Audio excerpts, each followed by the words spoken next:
Barbecue is no exception. When you're looking for barbecue perfection, look no further than Smokin' Mama Laura's Barbecue. Located at 5750 Fruitville Road, Sarasota, Florida. With a wide variety of traditional barbecue favorites guaranteed to satisfy your palate. And if you're feeling a bit adventurous, Mama's menu won't let you down with egg rolls, Philly cheesesteaks, and the always delicious redneck Cuban. There's a little something at Smokin' Mama Laura's for everyone. Be sure to give them a call at area code 941-544-2317 or check out their Facebook page for food truck location and times and upcoming events. Smokin' Mama Laura's Barbecue. Barbecue at its very best. Are you fiending for a fiesta in your mouth? Well, get your fix at Chili Heads, where bold, fresh taste never disappoints and has just the right spice to heat up your life. Whether you like your salsa flame or you like your salsa a little more tame, Chili Head salsa is the best in the game. Trust me, I would know. I'm a Chili Head addict, and I'm not ashamed. That sweet red crack keeps me coming back. Now I got you wondering, where is Chili Heads at? Well, you can find Chili Heads located at 7620 Lockwood Ridge Road, and you can call 941-554-4968. Again, that number is 941-554-4968. Chili Head Salsa. Flamin' yeah, flamin' yeah.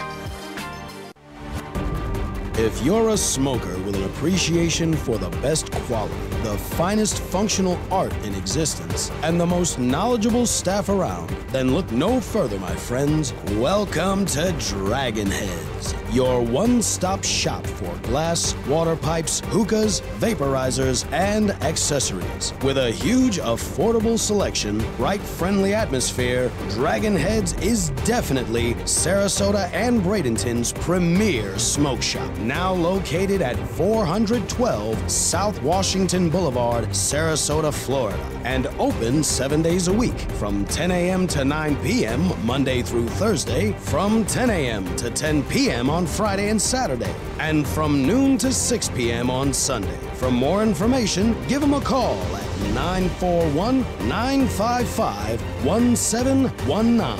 That's 941-955-1719.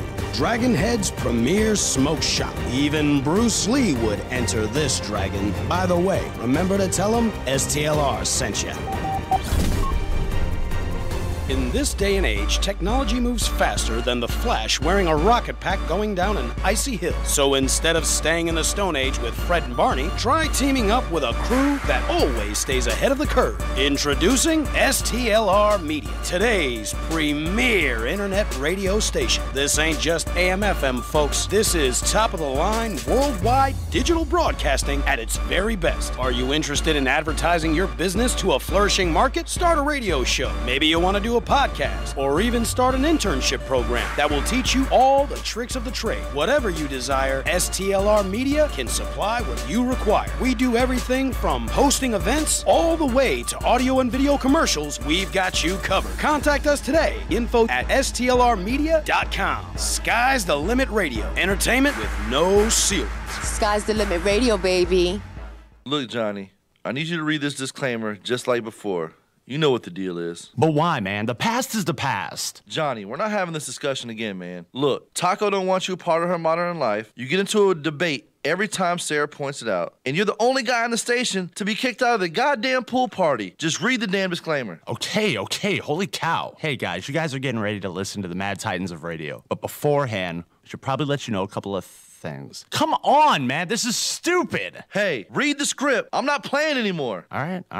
All right, okay, my bad. The views and expressions on the show are in no way, shape, or form a reflection of STLR Media as a whole. So I hope you enjoy the show. What a dick.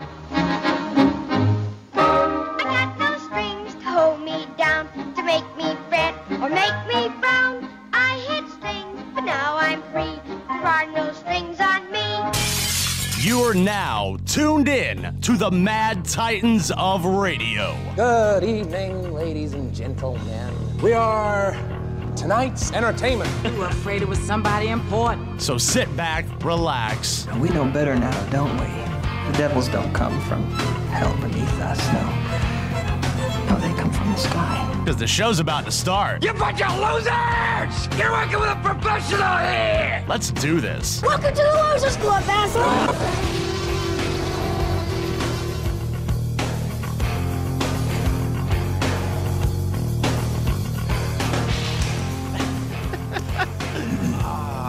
It gets me every time. Every time. What's going on, guys? It is the new favorite night of the week. We are the Mad Science of Radio. We are the PR's worst nightmare. And let's be honest, none of you like us, but you'll continue to watch because you secretly love us. That's the truth. Hold on. All right. No, they love him. They hate us. Facts. Facts.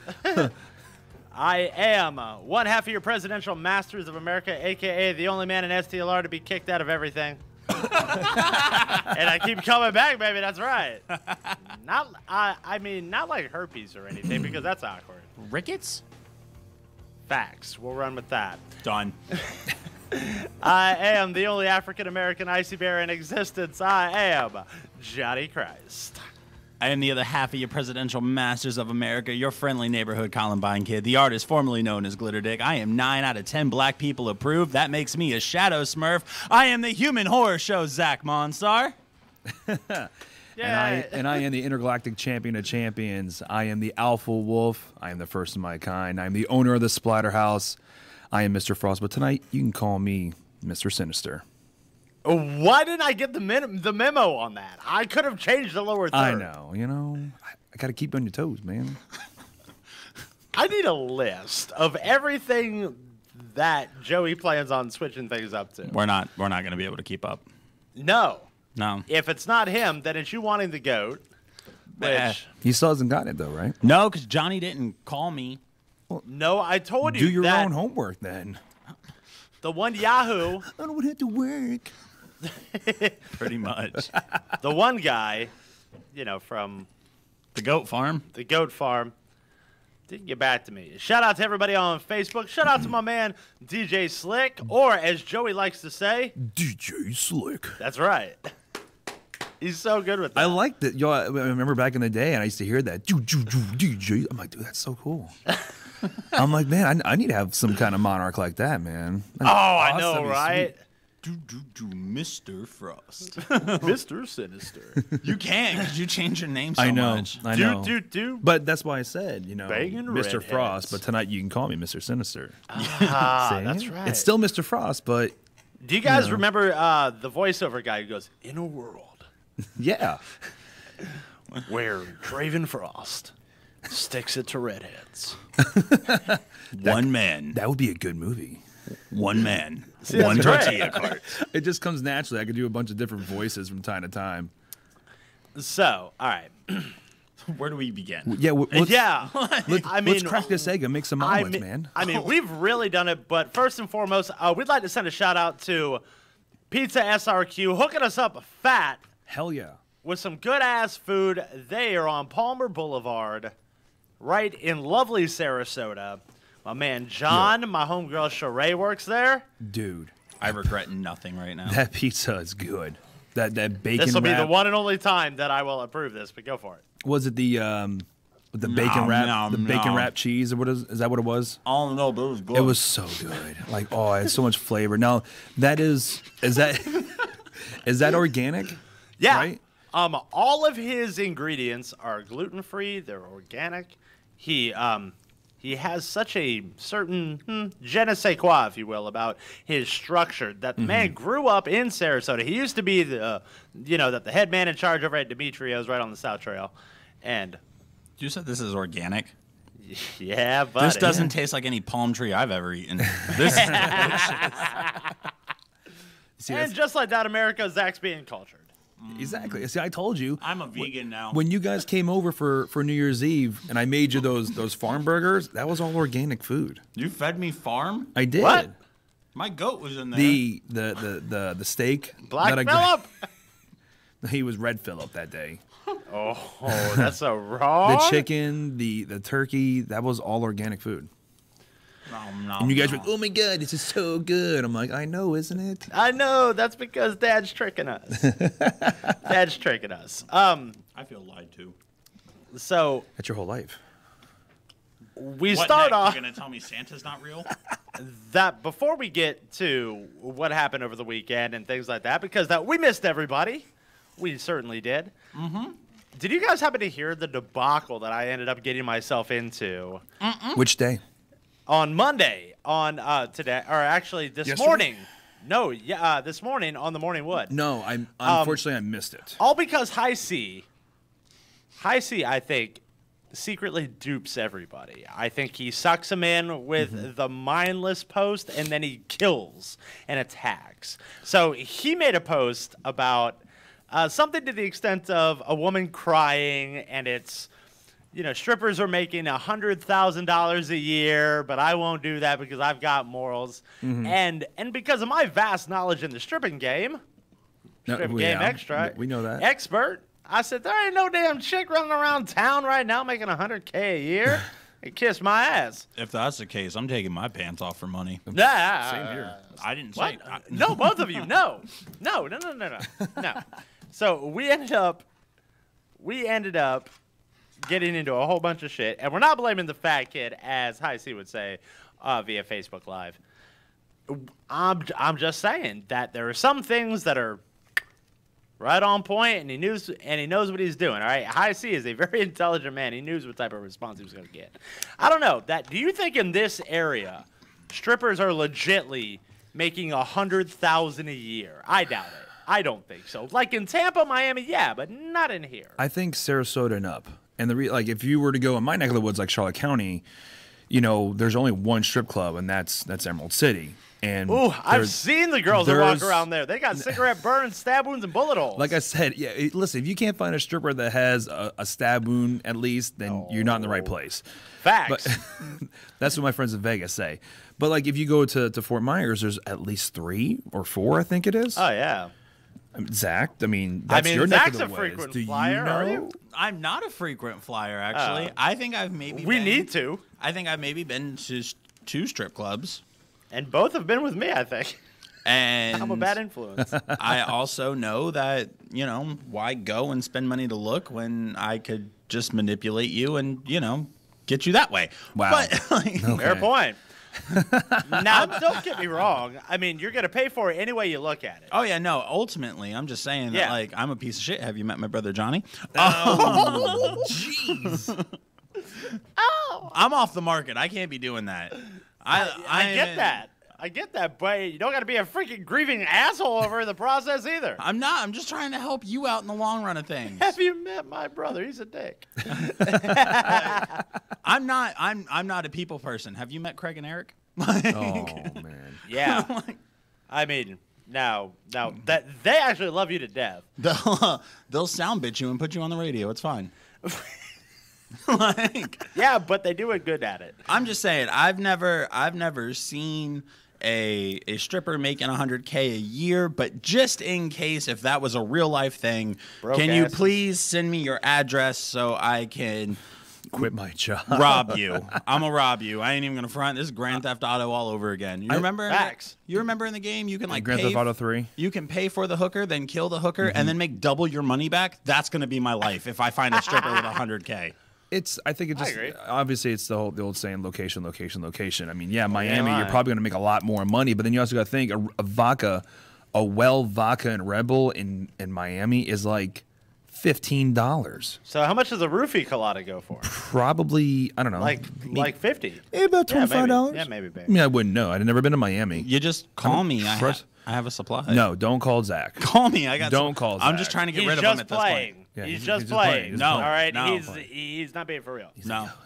I'll hand it out like candy. You want to sleep for 16 hours? I got you. Oxycontin, Percocet, St. Bars, and Laura. That's Zach's theme song right there.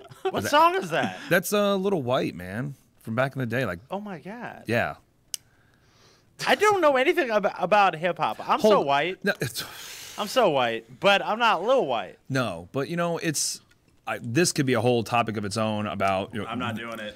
I know you don't want to do it, but I mean anyone that could anyone who wants to chime in can definitely get involved in this. And how do they do that, Joe? Oh, well, that's funny that you asked, because they can call 941-358-5701, and you can actually get involved in this conversation about music, about how hip hop and rap from 15, 20 years ago. You can call us the best. Hashtag Cosby Lotta. I think the music from back then is obviously way better than it is now, because it's all mumble crap and everyone. And we'll definitely be touching on that. Back then, hoes didn't want me. Now I'm hot. Hoes all on me. No, all right. My bad. Like nobody knew who Lil Wayne was really until Juvenile came around. He did that one little 10-second thing, Birdman, and he blew up. I don't really know. I can't. Is that an accurate statement? Probably not. I thought Lil Wayne used to do like the whole, number one stunner. I thought it was. I think that was bling, after. Bling. What? Well, yeah, he was in that too, because he didn't have anything until he got with Juvenile, and he was doing with like Birdman. Cash Money. Yeah, he was with them, and then he broke off. And Juvenile wasn't part of no Cash Money. Juvenile was. No, not Cash Money. Bling bling. It's girl, you look good. Why don't you back that ass up? I think that was Cash Money. Girl, you looking good. That's Juvie. Yeah, that's what I'm saying. Juvenile was in that. That was his thing. That was Juvenile's thing. Right. Lil Wayne was in that. Like, if you remember the music video and the song, he had like the last 10, 15 seconds, and that was it. And then he maybe had little things here and there, and then finally he came out with his own album with, I think, Cash Money. Right. And then started going a little bit further, and then now he's where he's at. Now he's... High C clarified. Thanks. Juvie was in Cash Money. My bad. So I was right. Okay. Of course, High C would know that. Well, of course, man. Yeah, because I'm pretty sure me and him have great conversations about hip-hop. This is a hip-hop station. Just because I mutilate the system for 45 minutes or 30 minutes once a week doesn't mean that it takes away from the primary forum. Hold on. You have me signed to a hip-hop station? You got the flyer. You got the memo. Well, it's better than the Jesus station, so we're good. Facts. Yeah. Jesus. We have got so much to get to. We're going to talk about the weekend. We're going to talk about a topic that we all kind of talked about privately, but we're going to bring it over to the forefront, and is it okay to date a friend's ex? Oh, no. There is all sorts of things and everybody's got an opinion of it. A Dad's Got Dad Talk. I'm going to do a little bit of modern-day comparison of Disney and things of that nature. Fun. Oh, yeah. That's going to be a lot of fun. That will be a lot of fun. Zach's got Circus of Strange. So we'll cap it off with our rendition of the weekend recap. We haven't renamed it, so if you guys want to rename it, have at it. Weekend Shenanigans. Now, we weren't here last week, but that's because... my brother Zach celebrated 3 years of owning a professional wrestling company. I did it, and everybody said I couldn't do it. Nobody actually said I couldn't do it. I just did it. Now that's true. Yeah, dude. You two idiots got into a cage and beat the holy shit out of each other. Zach's got skewers in his head. Skewers, I'm sorry. Yeah, man, but it was about the crowd, dude. Like, whenever you do an independent local show on a Tuesday, mind you. On you a know Tuesday.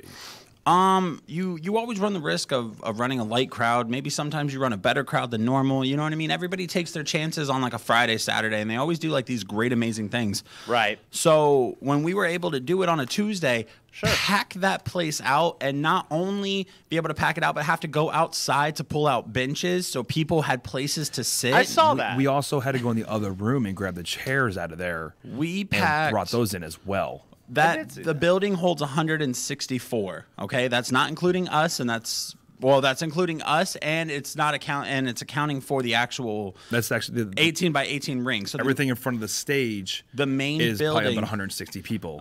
So we fit, after I want to say count was done, 260 people in that building with a wrestling ring. There was fire codes that we were not enforcing in any way, shape, or form.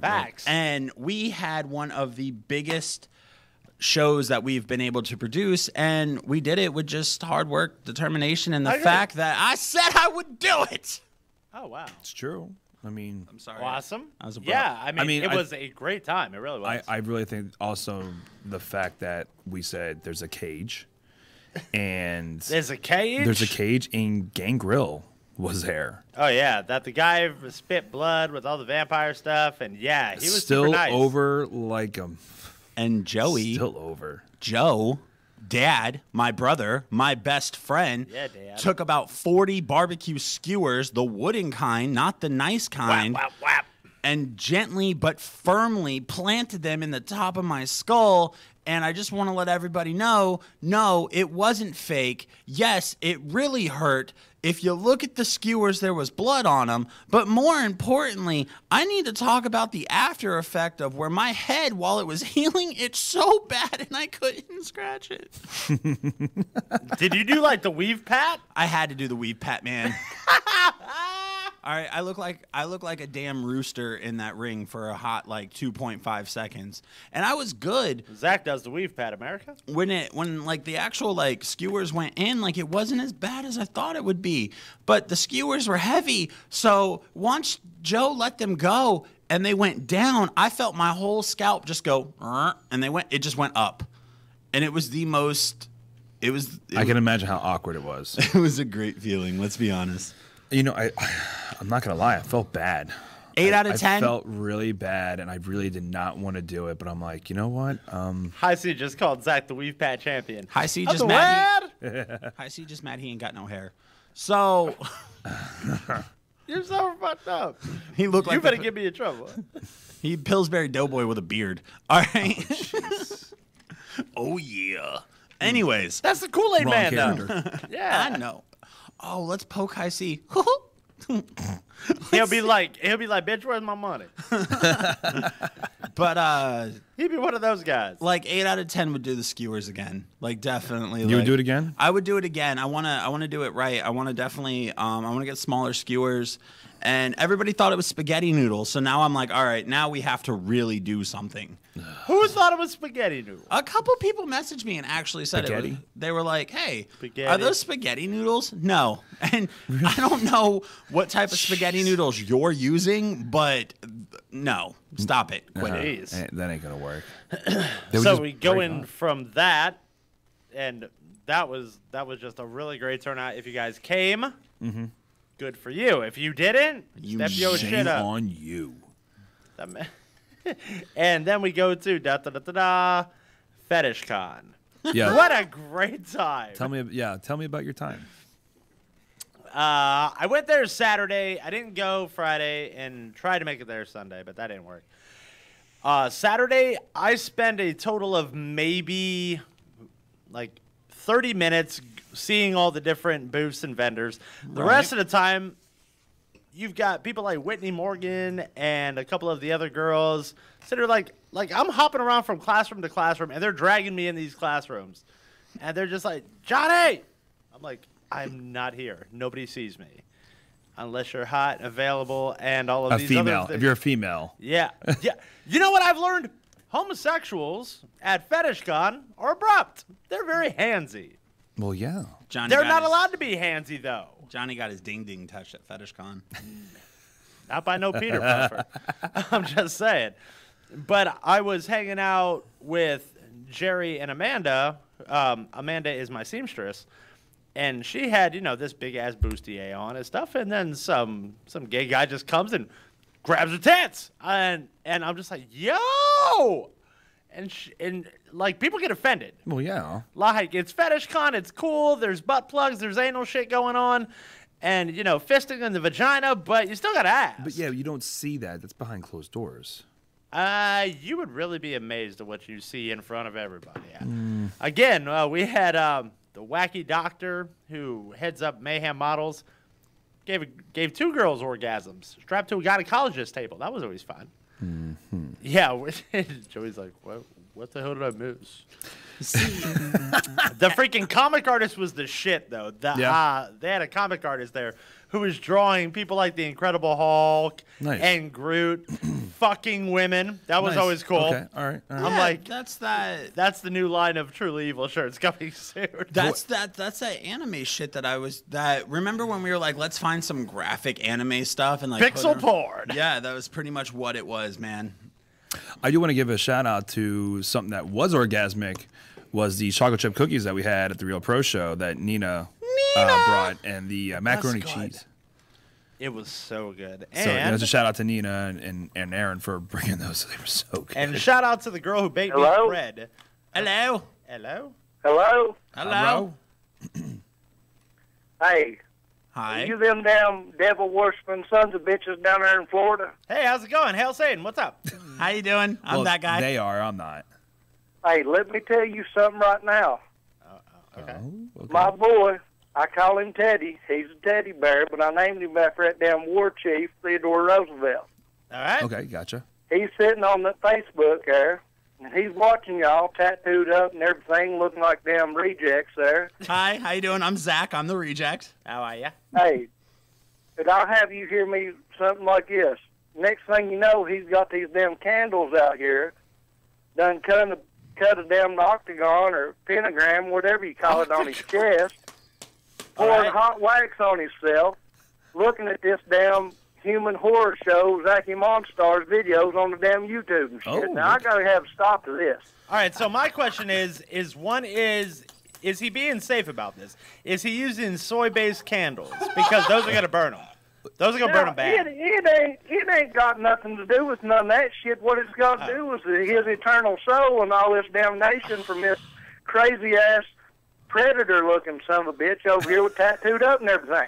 Listen, man. All right, so this is what's going on right now. All right, so in my videos, I'm a cult leader. I've made that very clear. And when you turn around and you follow the Human Horror Show Zach Monstar, you join the cult. All right. The next thing he's going to do is now listen here. No.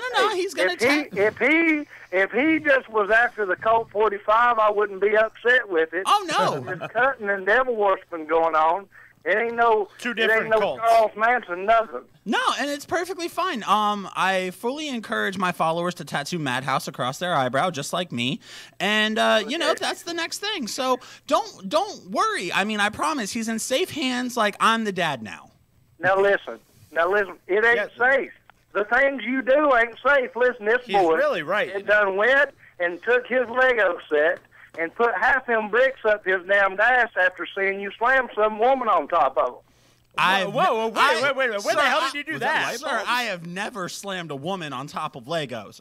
Wait, no, I did. I did that. I did that. I did that. No, I can't. You should really apologize to this guy. I'm not apologizing for nothing, for setting a good role model example for the youth of America. Hey, listen here. I'm sitting up here in the foothills of West Virginia on the Blue Ridge Mountain. All right. I don't think I won't come down there to Florida and whip somebody's ass. All right, now, hold on. All right, now that before you get medieval. Hold on. No, I like medieval. Let's keep going. Stop it. You stop it. You silence yourself and sit on your hands. Okay, Sir? that's not stopping the mouth. All right. Sir, on behalf of Zach Monstar's representative here. I can't stop laughing. You quiet now. Sorry. You'll go in the corner. I want you to know from the bottom of my heart just how sorry that I am that your son, is it? Son, yes. And it's not one of them queers, are there? Now, my stepdaughter's done a lesbian and everything. That's fine. Cool. That's hey, more fine. power to you. You can't go around using that gay and everything. But No, look, I fully support the act of scissoring. Yes. Listen now, I've done checked into a bunch of them lesbian videos on the internet, and there ain't a damn thing wrong with it. All right, so you've inspected these thoroughly. I've looked at them hard as hell. Who wouldn't? His telephone's probably sticky over it. Let's be honest here. Hey, I'm honest. I done told the preacher man. He said he looked at them too. So hell, I don't feel bad about it. Now hold up. You said the preacher man looked at him? He's allowed to. He's You not a damn priest. right. Can I tell you something?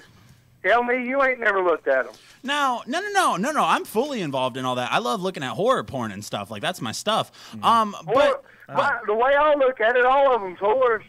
Facts. That's a good fact. I mean, so You're mad at me because your kid's in there and he's in the middle of a pentagram and he's doing things with Legos and cutting himself and pentagrams and stuff like that. He's done got infatuated and eroticized at all this mess you've been doing. You done turned my boy all crazy, and hell, I don't care. I don't care if he turned into one of them YouTube celebrities screaming about Britney Spears, but I don't want him putting Legos up his ass and trying to be like Zachy Mobstar. Now listen, Zach, I think you should support him. Seriously, I think that's what you need to do. You know, I mean, unless you're gonna just completely outright let him go and let him be the bastard son that he is, it's perfectly fine. But you talk about the preacher and stuff, sir. Did you know that I am an ordained minister? Did you know that? Well, I don't know who follow you. Really? I got a couple people. Obviously, your kid is following me if he's doing the whole pentagram thing. Yeah, but you were to meet his mommy, so. Now, listen, you know, even though, like, you're going to completely abandon him because he's following his new father right now and you've made him the bastard son, I want to let you know it is inappropriate to touch him. You're not allowed to do that, sir. Like, no matter what you do, you have to fight. I'm not calling to say that I've been touching him. I'm calling to say he's been touching himself looking at your dumb ass. Hey, man, he can touch himself looking at me all he wants. This is a free country. As long as you ain't touching him while he looks at me, it's perfectly fine. Well, by God, next time he tries to hit me with a chair or some shit like you do on there, I'm going to touch him. Sir, did you just... I'll tell you that right now, by God. He just admitted that he was going to touch him. Sir, did you just... I watched real wrestling. I didn't watch this damn bullshit. Yeah, I watched the real stuff. What's that? Well, what's the real stuff?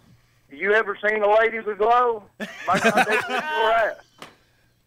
Sir, gorgeous ladies of wrestling, I'll have you know. Sir, in your free time, do you dress up like the ladies is glow? Well, I'll tell you this right now. It ain't none of your goddamn business what I do behind my closed doors. That's what Donald Trump said. But we're not judging you, though. If that's what you decide to do behind closed doors, then hey, that floats your boat. That floats your boat. Well, I just want to let you know if you're touching yourself to glow, I want to let you know that I tried out for glow. You think this long hair got me as far in this career as it has been? No, sir. I tried. I threw on that leather spandex jumpsuit. I went out there. I did the best damn makeup I could. Hey, that one woman that looks like a werewolf, you'd give her a run for her money for that part, I believe. Sir, you know that glow on Netflix isn't real, right? Well, bullshit, it ain't real. I can go watch it right now. You can watch it right now. I'm just letting you know that based off a true story. You're just as crazy as the damn sheriff that lives down the road trying to tell me that there ain't no cheetahs eating my goddamn trash. Wait a minute, you've got cheetahs in your backyard? In West Virginia? Yeah, I don't You ain't never seen nothing like it, Bulls. I'm telling you right now. Are you big mad or little mad? He's big mad. Big what? Big mad. You know what we're talking about. Big man, you know where you put the goddamn bass in your voice? Hey, motherfuckers, this is Chad Bartlett. I've been fucking with you the whole time. What up, Chad? How are Chad, you, brother? I've missed you so much. This was fantastic. How are y'all? We have the lead singer of Porno Arcade. The video that we shared on our page about how things went really, really wrong. Chad, I'm actually really glad that you called in, man. What happened at that show, bro? You were telling everybody how people called you a homophobe and called you a racist. Oh, my God. So, pretty much, we're playing a show with the Independents, ska horror punk band. They're really cool. Right. Joey Ramone used to manage them. Oh, no kidding. They're really cool. Yeah, they're really cool dudes. And then the punk rock legends, the Queers. Oh, yeah. From up north. We're playing a show with them. And there's a bunch of PC punks, if you could imagine that. They're PC policing the punk community. Oh, that's horrible. Who feel as though they need to protest the show, and any of the bands that are on the bill as supporting acts, like mine, the world's greatest opening band of all time, Porno Arcade. Great band. Porno Arcade is the greatest band of all time. I'm just going to So- I do like it. I'm considered a racist and a homophobe because I'm at a punk show that's going to be huge. Fucking speaking my mind. As far as I'm concerned, when the stage is mine, it's my show. I Yeah, It's facts. your match. Absolutely. It's your match. Yeah. Right. So it don't matter if fucking they tried to crucify somebody in ECW. You go out there and do your parts. Afterwards. They did That's that. your part. They did that in WWE as well with the Undertaker. Yeah, but I mean, so people get all bent up and out of shape because I pointed out the fact that they want to protest the queers because they consider the queers over-sexualizing young women and over-sexualizing this and blah, blah, blah, blah, blah. Have they never heard of the Sex Pistols? I'm sorry, but wasn't Nancy No, it's like not hooked up even with that. It's like we're talking about Knoxville, Tennessee. Oh, never You know how mind. many That acts explains roll- it all. Never mind. That explains it all. Do you know how many acts roll through there? Do you know how many times 3-6 Mafia has played there? But they're not going to protest about 3-6 Mafia, Juicy J, none of that shit. Do you want to know why? Because What's the difference? Because they'll be between labeled us? as a racist if they do. Thank you. They're afraid of people of a different color. That is a racist ideology. Facts. So I'm sitting here trying to point out to them that if they have a huge problem with violence, drugs, over-sexuality, people being mean to the LGBT community, plus a Q, plus a whatever, then you need to be protesting a bunch of shit. The fact that you went to this small niche group and you think you're making a difference with a band that, quite frankly, doesn't have a fucking physical footprint in modern times, you're an attention whore. You want to be a victim. Yeah, That's what it is. If you want to try and make a difference, go to the bigger venues. But I mean, like, that's the whole thing with punk, is that there was a way to express yourself, no matter what you were, what color, what race, what what you were into. It doesn't matter. It was all about going out there and you become one group. It doesn't matter what it is, male or female. Thank you. And and it's just like how I was talking about it 2 weeks ago. How everyone's crying about Trump or this and that because it's just, oh, this is not fair. It doesn't matter. Life is not supposed to be fair. Facts. I go to a concert and like the one thing I always hated when I go to a concert, you got some guys doing windmills and stuff. I just stay away from that. And I don't feel that's the mosh pit. That's more of a fight club. Whereas like me and Zach, we'll go into the pit and we're running, we're doing the circle pit. We're bumping into each other. Like that's the true way. But then, and then that's how it was back in the day with Black Flag and, dude, like that's punk, man. That's punk. That's where I'm at, Think man. about this, man. Think about the queers. They started in 1984. None of them are gay. The name of their band is the Queers. Right. You know how many times they've been in fights with skinheads? And I can imagine. yeah. You know what I mean? Like, so you're going to get mad about this band that bears the fucking burden of the scrutiny for your entire community just to fucking piss the people who hate you off. Yeah. Literally just for that reason. And then you turn your backs on them because they don't agree with your gender fluidity that's brand fucking new and these people are 50-some years old. Like, you know what I mean? Oh, yeah, I like, agree. They are totally ageist. Yeah. And Ben Weasel has been on a kick about this as well. If you're into Screeching Weasel, the Dickies here recently on Warped Tour a few months back, they got in trouble because of how over-sexualized and just like in your face. Like, Warped Tour was totally not punk, and that's why it fucking died. Yeah. But Ben Weasel has been on the kick that, like, all of these people who adopted the fad, adopted the style, and they just think they understand it, they don't fucking understand it at all. No. You have your chance when you're on stage with your group to get up in front of the punk community and say what you got to say. Yeah. And the people before you and the people after you aren't expected to agree with you, and you're not expected to agree with them, but people get wild and they express themselves, and that's fucking it. Yeah. That's awesome. And that's completely okay, man. What I've gained throughout this whole conversation, though, is I just want to point out that the lead singer of Porno Arcade watches the Human Horror Show Zach Monstar wrestling videos.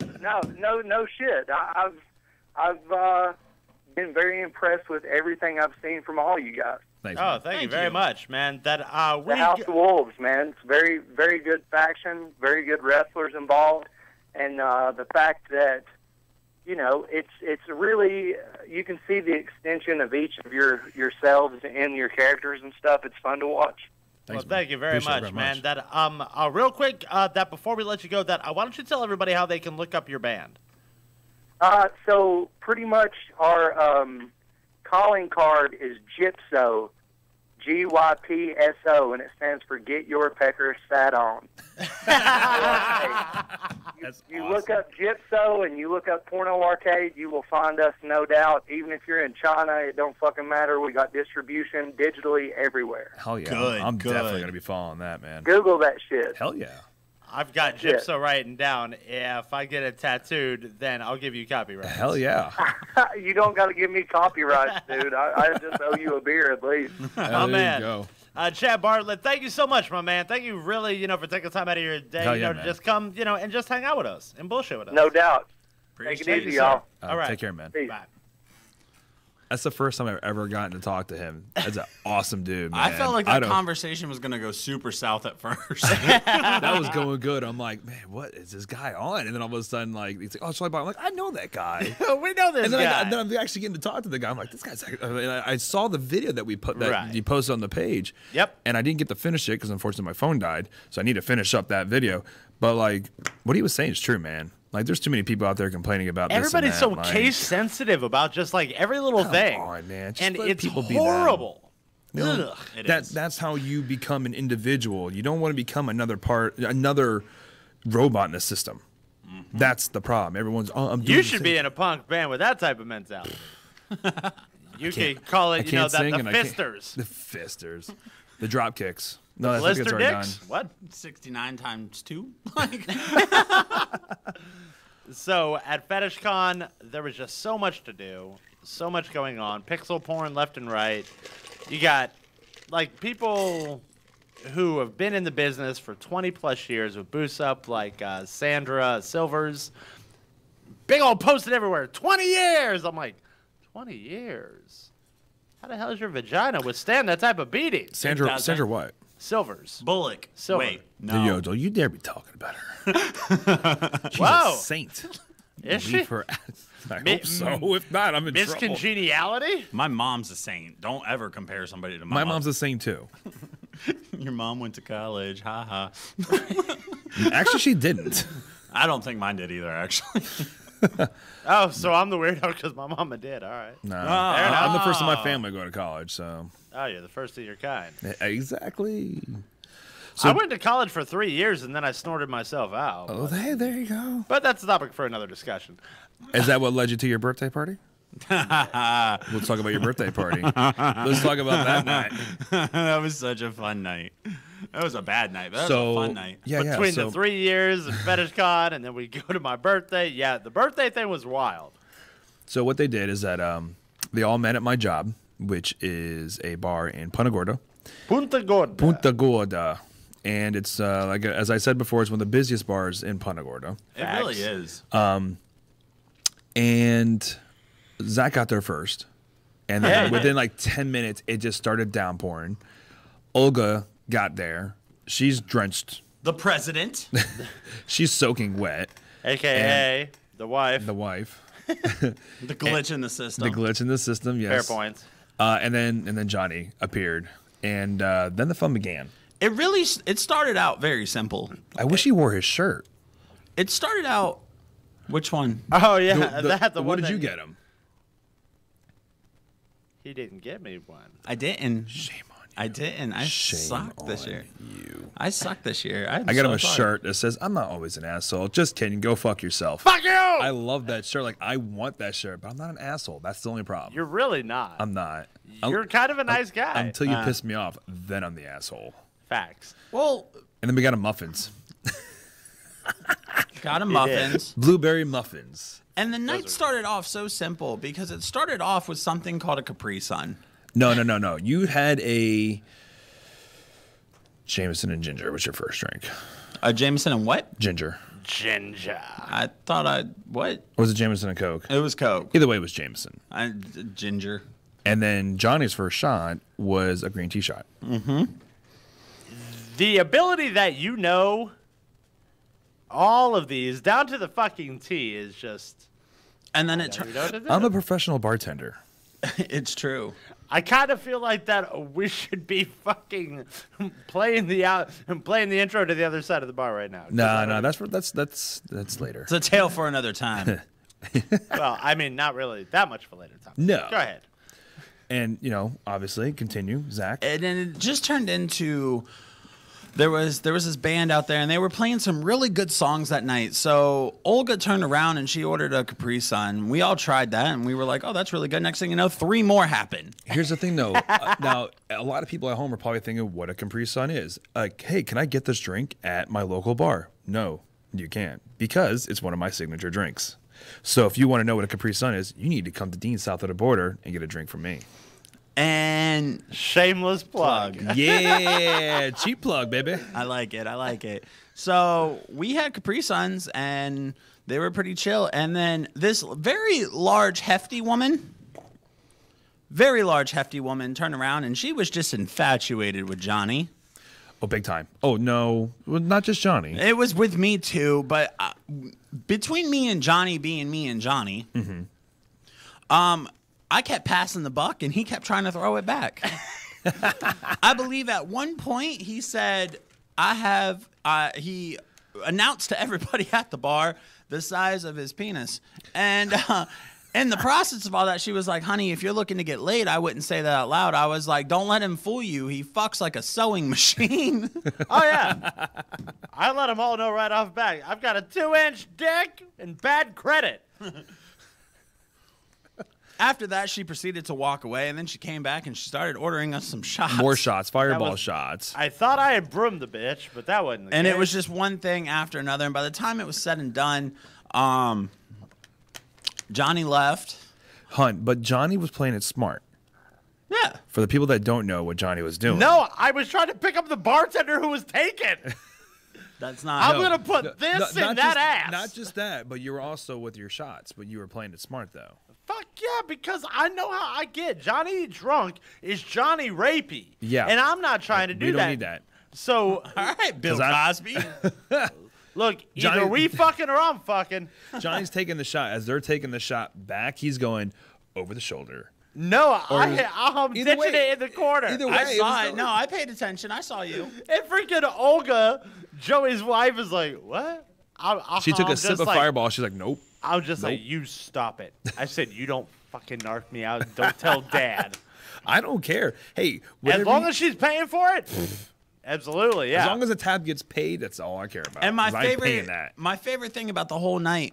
So you guys singing along to all the songs. yeah, no, like we were having a blast, but like karaoke. So Johnny's on one side, you have Olga in the middle, then you have me, and we're all sitting there and we're just having a really good time. Like we're not bothering nobody, we're not trying to bother anybody. Like it's just us having a great time, being rough with the family. You know what I mean? And at one point, me and Johnny stepped off to the side. Me and Johnny walked off to the side, and this behemoth of a redhead walks over to the glitch in the system and goes, big bitch. "Excuse me, are you going to be with them all night?" She goes, yeah, I am, pretty much. And she goes, "Well, I've dropped a lot of money on shots for them." She looks at her and goes, "I don't know what to tell you because all 3 of them are coming home with me." The thing is, too, is that she only bought, when she said that, it was only 1 round of drinks. Or 1 I round of guess shots. my That's it. thing is what the fuck was she hoping for? Obviously, she was trying doesn't to- want these problems. I wasn't willing to give her those problems. Nope. And by she don't want these problems, meaning hook kicks and stolen purses. I'm not a free panda Johnny no needs more. to make some money right now. Yeah, Johnny's got to make all sorts of money. So I came alone. I was leaving alone. That's exactly my mentality. No.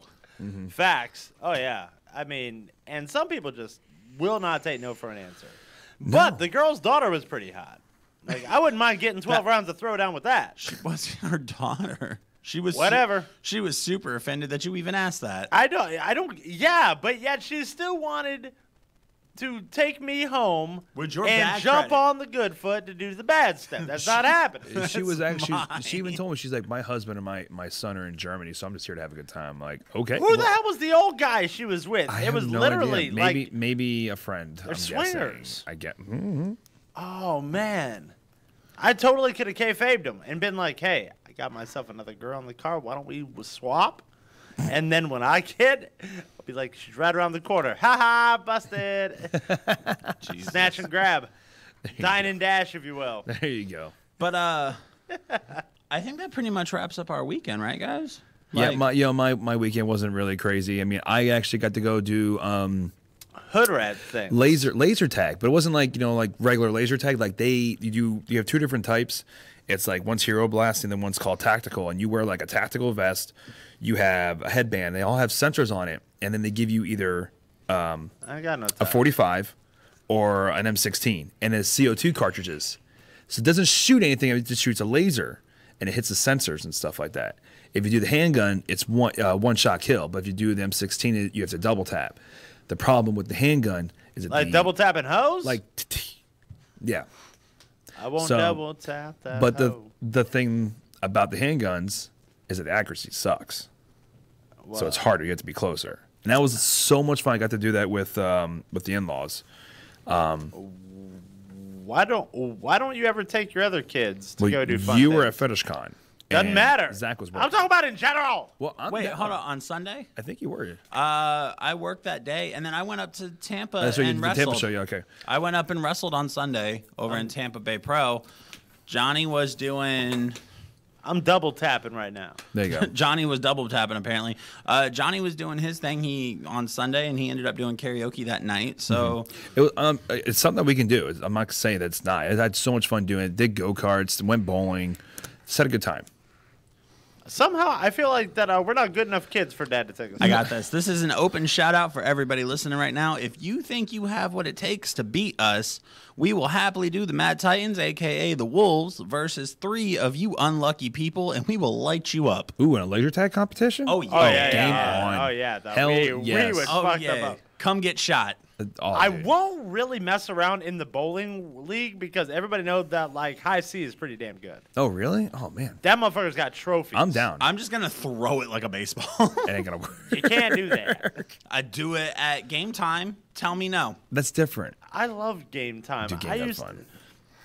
I beat in the whole Jurassic Park game. Oh, that was fun. At game time? Yeah. Yeah, I've done that. Good Lord, man. I want to do I think I almost beat the Transformer one. I did the Walking Dead one. That was pretty dope. The crossbow. I've done that a couple times. Like I kind of jumped around. I kind of started where I left off, but it was all right. Like But other than that, guys, I think that wraps up our weekend. That wraps up the weekend. Yeah, yes, Johnny. It does. Yeah. I mean, awesome. I'm looking in the folder for a break so we can pay some bills. All right. Yeah. We no. don't have anything. I was about to say, guys, we're about to go pay some bills. This is just the teaser, little tip. This is just the tip, people. Just the tip. We're just getting started. Oh, absolutely. So we're gonna go on break. About 5-10 minutes, give or take. And when we come back, we're going to dive right into... Real Talk with Dad. Oh, crap. We're in trouble. The debut of Real Talk with Dad. Guys. Most likely, we're going to get grounded. So, go grab your popcorn. Go do what you got to do. We're going to pay some bills. And in like 5 to 10 minutes, when you hear one of our lovely voices, make sure you turn them speakers up and, put the kids to bed. Yeah, basically. Thank you. That was all I was looking for. Hey, how y'all doing? This is Afro Man. You're listening to The Sky's the Limit Radio. And I know why. Yeah, because the sky's the limit. But God. You're listening to Sky's the Limit Radio, and this is the nucleus where we keep it lit. Fires me up, man. I love it. Throughout human history, people have always taken the time to improve their inventions all the way to perfection. Like the clock, the light bulb, even food. And barbecue is no exception. When you're looking for barbecue perfection, look no further than Smokin' Mama Laura's Barbecue. Located at 5750 Fruitville Road, Sarasota, Florida. With a wide variety of traditional barbecue favorites guaranteed to satisfy your palate. And if you're feeling a bit adventurous, Mama's menu won't let you down with egg rolls, Philly cheesesteaks, and the always delicious redneck Cuban. There's a little something at Smokin' Mama Laura's for everyone. Be sure to give them a call at area code 941-544-2317 or check out their Facebook page for food truck location and times and upcoming events. Smokin' Mama Laura's Barbecue. Barbecue at its very best. Welcome to Saltwater Hippies, a custom apparel and products company that reflects beach chillin', boat lovin', board shredding hippies everywhere. The lifestyle our brand represents is the one we live, sharing with you our love for the island and beach living through our casual clothing, unique accessories, and beach essentials. We hope our relaxed, peaceful vibe and easygoing style speaks to all who encounter our brand. Saltwater Hippie, located at 15042 Madeira Way, Madeira Beach, Florida, 33708. Operating store hours, Monday through Friday, 10 to 6, Saturday, 10 to 3, or check us out online at www.saltwaterhippie.com or simply call 727-237-2970. Again, 727-237-2970. We hope to see you somewhere in the sand. Speed King Signs is manufactured with the best in-class materials and assembled using the finest and most advanced techniques on the market. Speed King Signs is a leader in the industry. Since 2000, Speed King Signs has a wealth of knowledge and experience in everything related to the manufacturing of fantastic products. We operate on a global scale, providing a variety of companies and individuals with the quality products and innovations. The sign industry is constantly changing, so it's important that we keep up to date with the latest advancements. We specialize at creating and branding a solution for your business, large, small, national, or local. We are a one-stop supplier for vehicle wraps, graphics, and fleet branding. Located at 411 7th Street West, Palmetto, Florida, 34221 USA. Or give us a call at 941-722-SIGN. Again, that's 941-722-7446. Are you looking for the best barbershop in town? Don't be fooled by those gentlemen's lounges with beer and big screens. Come to the premier barbershop in the 941, Fresco Fades, located at 463 North Lime Avenue. At Fresco Fades, you'll find the most elite barbers in the city, specializing in all the hottest trends. So call and make your appointment today at 941-552-6067. Again, that's 941-552-6067. Walk-ins are also welcome, so come on down to Fresco Fades, 463 North Lime Avenue. You'll always leave fresh at Friggy Fresco's.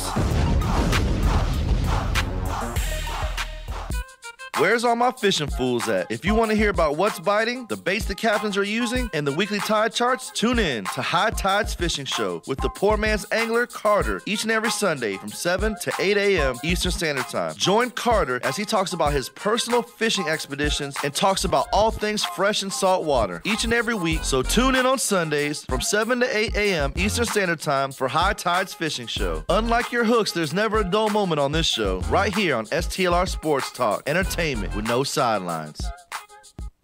What's up, everybody? It's your boy Craig Wiley, and I'm inviting you to join Javi Garcia and myself each and every Sunday morning from 8 to 9 a.m. Eastern Standard Time for Can You Dig It? Join the combo as we talk all things Miami Hurricanes football, from interviews to weekly game previews and breakdowns. So download the STLR Media app today in your Google Play or Apple App Store, or you can watch us on Facebook Live. Search STLR Media TV. Can You Dig It? From 8 to 9 a.m. Eastern Standard Time every Sunday right here on STLR Sports Talk. Entertainment with no sidelines. What are those? It's like putting a few Mentos into a 2-liter of soda and shaking it up. There's just no stopping Taco's Modern Life, starring Taco. Live every Wednesday afternoon from 3 p.m. to 6 p.m. Eastern Standard Time. You can tune in at www.stlrmedia.com. You can download the app from Google Play or the Apple App Store. And you can watch the show on Facebook Live at STLR Media TV. Check out the only show with a taco that bites back. Taco's Modern Life. Only on Sky's the Limit Radio. Entertainment with no ceilings. What's up? This is your boy High C. Make sure you tune in Monday through Thursday at 11 p.m. for the climax. Ready to go. Sky's the Limit Radio. Entertainment with no ceilings. Let's do this.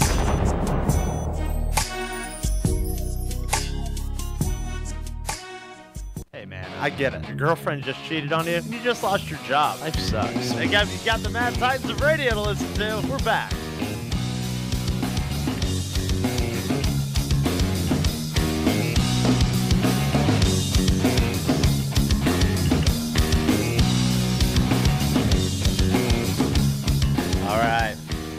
That's like legit the best advice I could ever give somebody. Oh, what the hell did you do?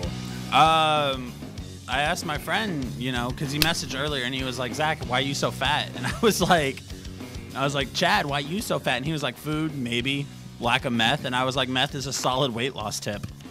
It really is. So, guys, if you're looking to drop a few pounds, meth is the answer. I do not co-sign that. Yeah, no. No co-sign. You don't have to co-sign it. I'm just saying, look at the facts and look at the results. That's what it is. It's bad advice. That's horrible advice. Horrible advice. Well, I'm not dad, so if that's the case, if I'm the bad example, please lead with the good example. And with that, segues. Excuse me. Love it. We're going to go into this week and the debut of Dad Talk.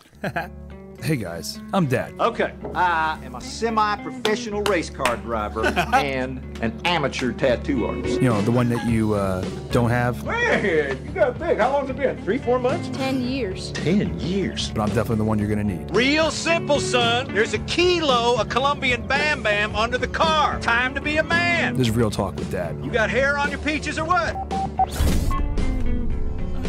Oh man, what epic!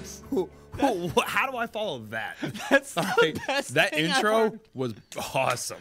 That's the best. Shout out to our boy High C on that one. That was great. High C, man, you killed that one. And I was just gonna lead it in with Dad Talk. Dude, and then Nirvana, man, I was digging that. All apologies, no shit. Good song, good Sir, song. the platform is yours. Dun, dun, dun, dun. Well, gentlemen, okay. I think we really need to have a good talk here. Okay, Dad. Now, I don't want to do this anymore. I think really good. There's a couple tips I can give you guys in life. Yeah. All right. Well, we'll start off with just a couple. We're not going to go heavy because obviously you guys are going to forget. Not just you, but also the viewers. Wow. No. Not a lot Facts. of not a lot there's of faith. there's a lot of people out there that complain and they bitch that I can't find true love. I can't find that right girl. Hey, how's it going? That floats my boat. That gives me the butterflies and everything. And I think that sometimes you're just looking in the wrong area. All right, so Tinder's not a good idea. Tinder's not a good. Listen, Tinder, Adult Friend Finder, Plenty of Fish, Adult Friend Finder. That's great. Christian Mingle. I mean, all these things. Like, yeah, you probably could find somebody, but they're really just looking to get laid.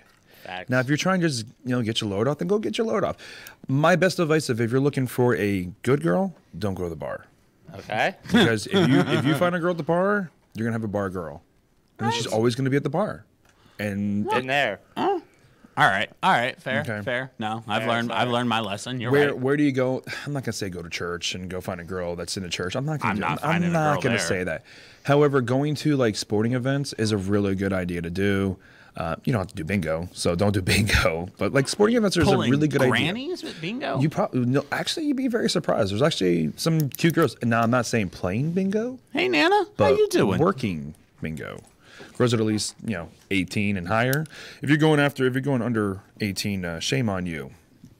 But you're a bad boy. Yeah, exactly. But guys, let Dad finish. Here's a couple advice. A couple tips I can give you. First of all, your hands. Your hands are very important. Now, if you have dirt under your nails, you got Freddy Krueger nails, you got that one pinky nail that's a little longer, just clip it, clean it, fix it. Because it's very important because no girl's going to want you digging inside of her guts if it looks like dirt. Okay? Wow. All right. All right. Guys, damn. At the same point in time, if a girl does not want to kiss you, your breath probably stinks. Brush your teeth. And if you continuously brush your teeth and it still smells, go to a dentist and probably go get your teeth looked at because you probably have rotten teeth right now. Oh. I know. I'm a little harsh. Thank you. I didn't want this right now, but okay. I'll take it. You can have your Pepsi Zero to calm down a little bit, all right, Dad? No. But it's just so funny. When you get older and you do have a good girl on your shoulder, right? And she treats you right, you're treating her right. Always have a 3-piece suit. Always have a pair of dress shoes. I don't own either one of those. You have 2 parts of a 3-piece suit. I have 2 parts of a 3-piece suit and no dress shoes. And I no have dress Vans. shoes. Well, you know, but sometimes you get away with it depending on the scenario. I have Vans. But it's, you know, I wore them to your wedding. I'm wearing them for the rest of my life. Well, there you go. Well, hey, but it matches your character. However, though, you should always have a pair of dress shoes. Okay. All right, whether it's black or brown. At least that's in my opinion. Okay. I like that. And having, you know, you don't need to be a black suit and black shoes. No, go with like brown shoes. This ain't a funeral. This is not exactly. You're out there to impress. You're going out to a party. Look your best. If you have face tattoos and dreads, you're kind of behind the 8 ball on that one. Why are you always focusing on me? You are my example. Of what, a bad decision? Yeah. Dad's a dick, everybody. That's being an asshole right now, no, but there's a lot of truth to it. But I'm getting picked on again. Here's the thing, though. Me and Zach had a nice, long talk. I want to say maybe about 2 years ago. Okay. And in that conversation, I said it's time for you to put away childish things and grow up. At the time, you were 25 or 26. I think, yeah, 25, 26.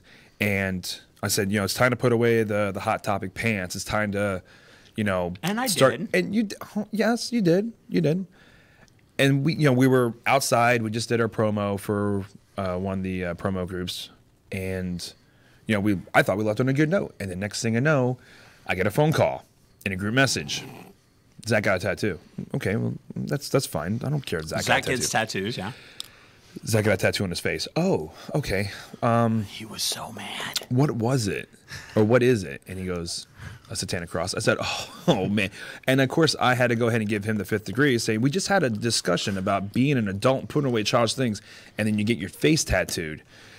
Let alone, like, I was thinking maybe like a little upside down cross, or a little star or something like that. No, a satanic cross, a Leviathan cross for that note too.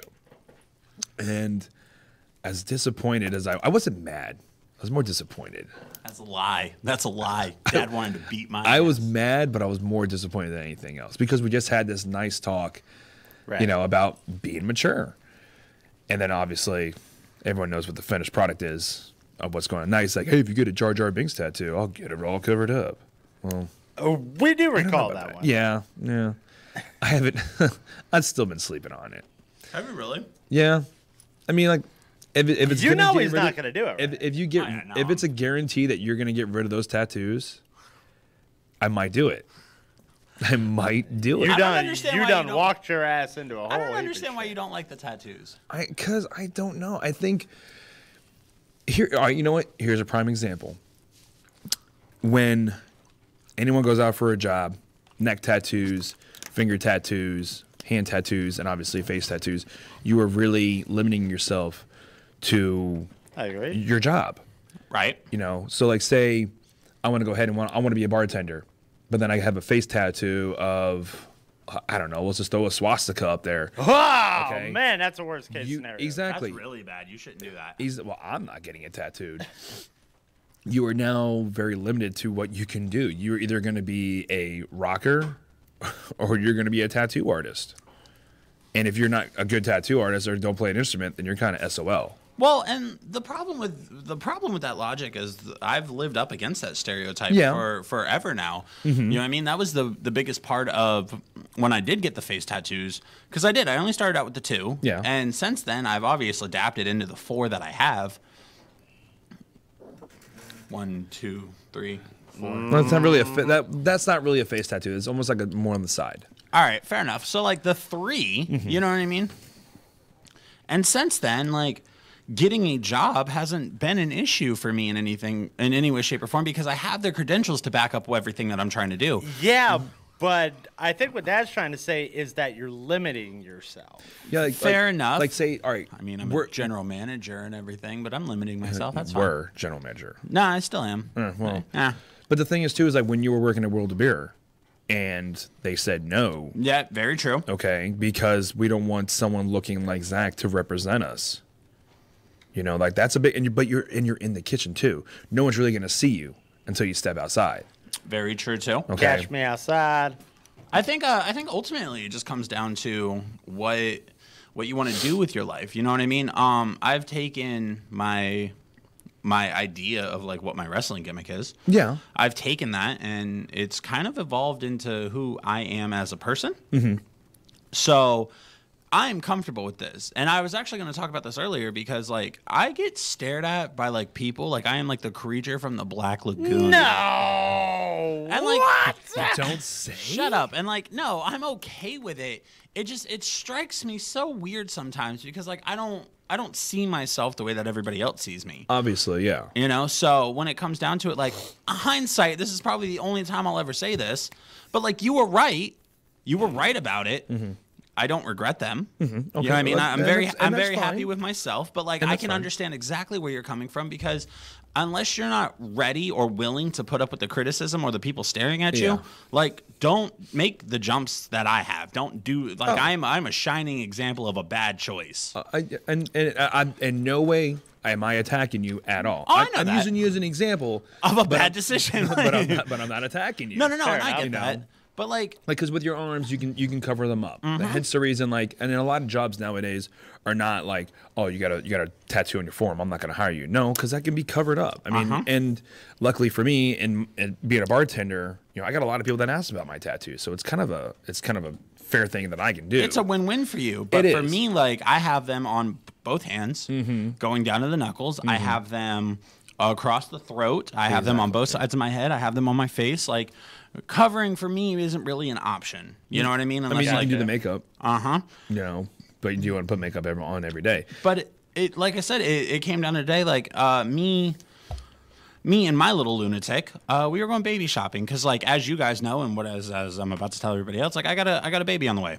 I got a little girl coming in at the end of this year. So we're trying to get everything ready. So we went shopping today looking for stuff, and the whole time, like, I'm in the store, like, I'm just getting stared at, like, why is he in here? Maybe he doesn't, like, you don't deserve a child the way that you look. And I'm just like, listen, guys, like, I'm not the fucking chupacabra. Like, the hell is wrong with you?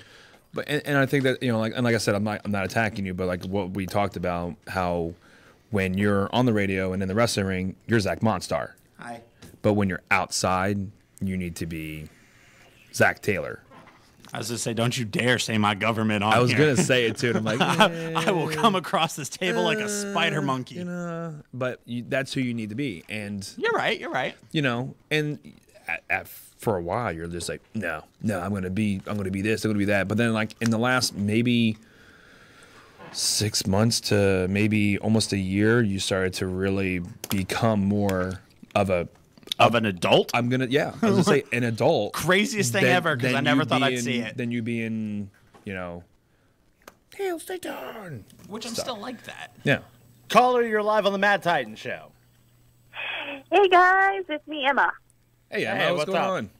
Hey, going good. I was listening to you guys talking about the tattoos, and I'm so happy that I was able to tune in just in time when the guy from West Virginia came in. And and I do agree with Mr. Frost on this matter. Actually, when I worked in the hospital before, Zach, you've known me for years. You've known me back when I worked in the hospital as well. I've had to take care of you in the hospital. I'm sorry, new number. Who dis?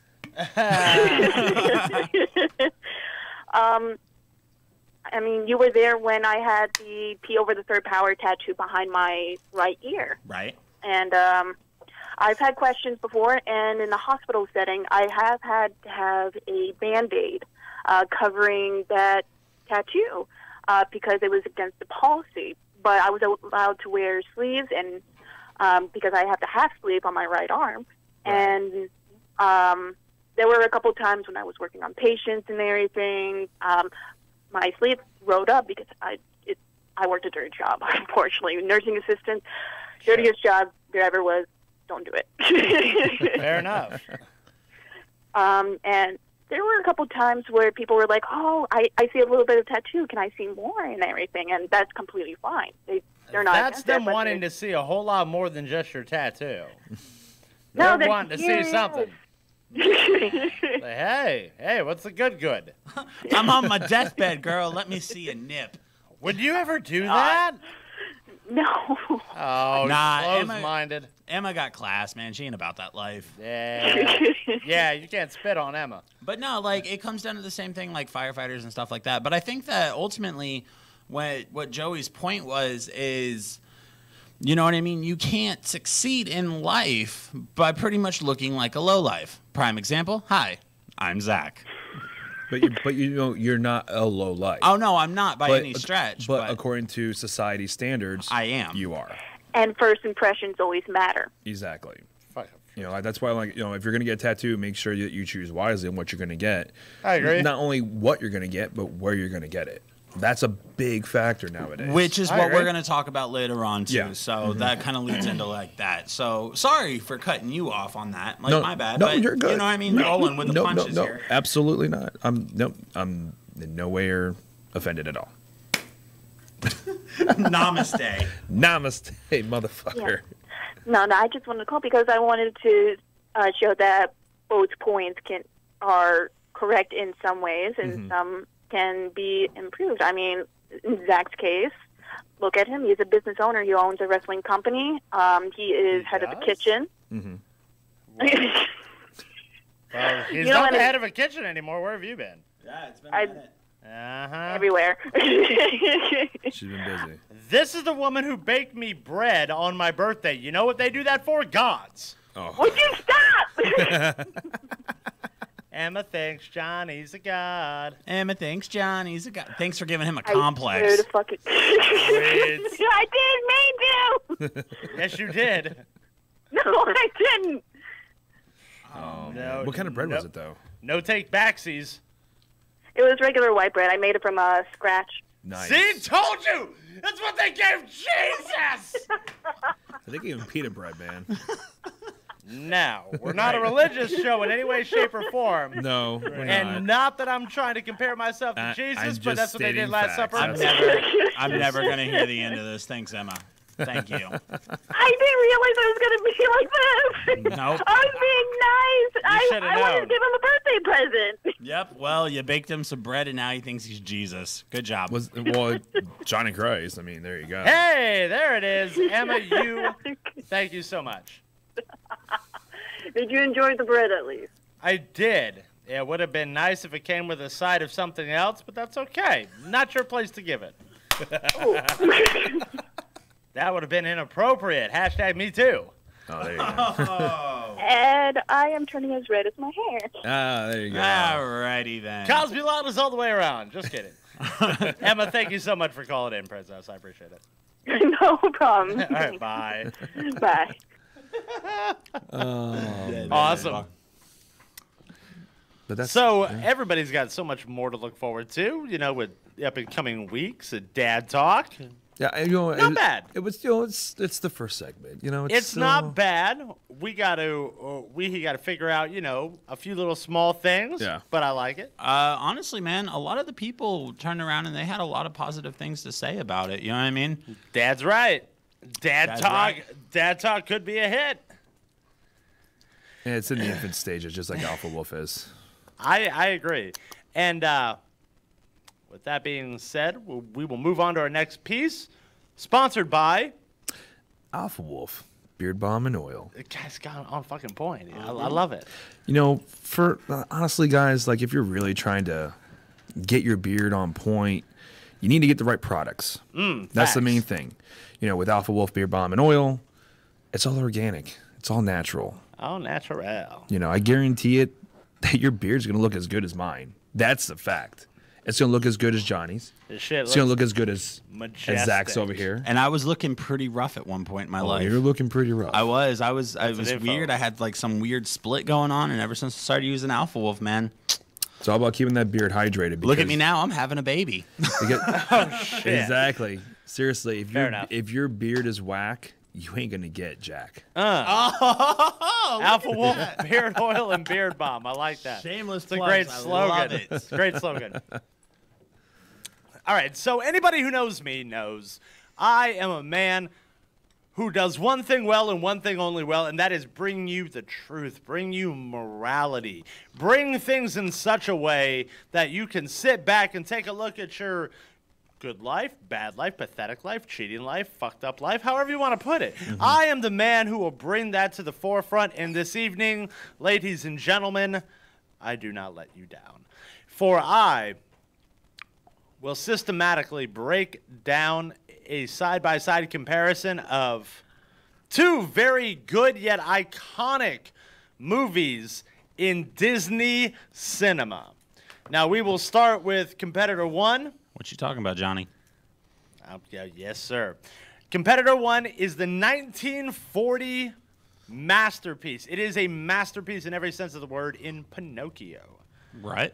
Pinocchio. Let's take a what Pinocchio was as an outsider looking in due to the signs of the time, where the overall general morale of Pinocchio was always do the right thing, don't give in to temptation, let your conscience be your guide. Jiminy Cricket. Exactly. Okay, things I didn't do in life. And some of the awesome quotes is, it's going to be hard and temptation is everywhere, but do the right thing, let your conscience be your guide, Pinocchio. And if you ever find yourself going astray, just give a little whistle, you know. The whistle. I get it. Give a little whistle. Yeah. And everybody, I mean, first off, that movie is not for kids. Nobody under the age of 7 should be watching Pinocchio because it's got such a real dark, dark characters with, Winamp and the big whale. Like, it's like, there's a lot of shit that a kid under 7 will take and, like, run with absolute fear in. Yeah, no, I watched that as a child, and I said, I want to live on that island. Nobody wants to live that up. But everybody remembers Jiminy Cricket, the conscience, the one to be your guide. Right. And they came up with that great iconic song, when you get into trouble and you don't know right from wrong, just give a little whistle. Yeah, exactly. And when temptation and urge is very strong, just give a little whistle. And that was the sign that Jiminy Cricket, his conscience, would come in and let him know what's right or wrong. Right. So, such a great movie. So, umpteen years goes by, Disney releases Frozen. Are you really comparing the two right now? I am. All right. Yeah, it wasn't bad enough that people for, 2 years after Frozen was released, that the movie Frozen was about two lesbians. Man and father lock daughter in the closet for 16 years. She comes out of said closet. They try to make it a lesbian reference. That didn't hold up much weight. I never got to see Frozen, so I don't know a lot about Frozen. I thought they were sisters. There was, but they took the one sister, the questionable sister, and locked her away. Now, is that Elsa? Yeah, I think so, yeah. Okay. Do you want to build a snowman? Nobody wants to do some blow, man. I like the Harley Quinn version better. Do you want to do some blow, man? No, not that one. Oh. Do you want to kill the Batman? Yeah, that one's good. Oh, okay. That's a good one. All right. I want the rest of the song to go, not the 5-second thing that you get. Okay, bye. Did you know that Pinocchio killed Jiminy Cricket in the original story? Oh, in the Brothers Grimm. Yeah. Correct. Yeah. What Disney have I been watching? Because it's the original story. Obviously, Disney has to make it, child friendly. Right. I mean, granted, this story came in 1883. It's an Italian classic. Okay. So, but Agreed. like in the book, in the story, I should say, right. He gets all yippity and he grabs a hammer and with all of his strength, he throws the hammer at Jiminy Cricket and hits Jiminy Cricket. At the same point in time, not in the movie, but in the story, Pinocchio gets his feet burned. So he has no feet. Huh. Who knew? I didn't know any of that. Geppetto he's like, don't worry about it. I'll go ahead and make you new feet. And I'll give you new feet. Pretty much went from there. So obviously that was not Disney's adaptation of such the brilliancy classic. So we move on to Frozen. And what does everybody remember of Frozen? Obviously, I don't know anything about it. Besides the song. Isn't that based off of a? Let it go. Let It Go. Bam! Okay. I can't. Exactly. All right, so we take Pinocchio's 1940 and we compare it to Frozen, and in the lyrics of Let It Go, it's time to see what I can do to test the limits and break through. No right, no wrong, no rules for me. I'm free. So, I got no way to strings go. on me. Good job. You all have systematically allowed your children to watch this ridiculous adaptation of I can do what I want. I don't have to listen to anybody. Because no rules, no wrong, no right, I'm free, instead of let your conscience be your guide. You know what that sounds like? What a millennial will say. Fucking liberals. That's what the it movie sounds came out. That would make sense. Exactly. It is the most ass-backwards, cockamamie, like no sensible thinking parenting on the planet. Because that's what we've come into now. Mm-hmm. You can be anything you want to be just because you want to. You can have anything. You don't have to follow rules because mommy and daddy will be there to back your ass up. No. Mommy and daddy are not always going to be there. Thank you. I got mommy daddy money. They'll sue the hell out of somebody. Eventually, that's going to run out. I don't have and mommy then you're daddy up shit money. creek. I don't well, even not have a you, dad, but that's so. what people say. Like, I ain't even got a dad. I ain't got nah. Like they had that show. They had that show that was all based in Sarasota, and it's like pretty much it's like the weird version of Jersey Shore, I guess you can say. Right. It's just one of the guys was, I guess his dad owned a company here in Sarasota. Was it? Did it? I think I don't know a lot. I never got kind of out of reality shows. I've never watched. I think the last real. I mean, besides the kind of like watching the Jersey Shore, because it's kind of funny to watch these idiots make fun of themselves in a way. Yeah, they're assholes. But like before Jersey Shore came out, I think I was watching. I think the last thing I really watched was Real World back in the day, and then because right after Real World was the Road Rules Challenge, where they we're all in an R&V. They go to different locations. That's when MTV was actually MTV, not. Let's put a bunch of different shows on, like 16 and Pregnant. That show is basically saying it's okay to get pregnant. You watched Road Rules? I did. Well, I was also like 13 years old. I think mainstream media allows you to believe whatever you want. But like, oh yeah. Okay, so the comparison between the two, right? In hindsight, is Pinocchio's was more like moral standing caliber. And then Frozen was more you can go and do whatever you want. It's your life. You make it as you as and go do anything that you want to do. It's a moral compass. Yeah. In Pinocchio. Thank you. Whereas Frozen, in Frozen, you it's learn okay. to let The it government go. will take care of you one way or another. Oh yeah. I'm sorry, but they just don't have the same gumption. No. The same appeal. It's just like the Peter Pan story, man. Like that's a twisted story. Again, a tale for another time. I agree. So is the Aladdin one too. I love Aladdin. And Hercules. Oh, I can go on and on, man. There's so much interesting things about the original stories of all these. Oh yeah, absolutely. It's so nuts. But throughout the up and coming weeks, and this is just the tip of the iceberg. Just the tip. I am going to take these wonderful iconic movies and compare them. And we'll throw in a wrench. Like next Tuesday, I'll drop a spoiler alert for you for next Tuesday. I don't think you should. But I'm going to allow them to see this. We are going to discuss who the true villain in the 1969 classic Willy Wonka and the Chocolate Factory, who the real villain is. I have my opinion.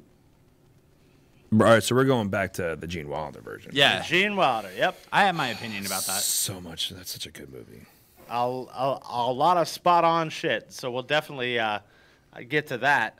We can go with, we can do another focal point about the dating of the exes if we want, or we can go into Ink and Needles. However, I remember 2 weeks ago you were talking about The Great 8.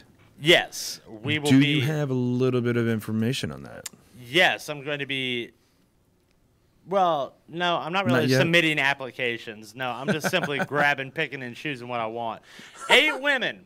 8 women on the planet, America. 8 women are good enough to catch my ding-a-lang. That's it. Only 8. Only 8 of you, Only bitches. 8. The rest of you are lotless in thoughts. You're not getting this whippersnapper. I don't mind telling you.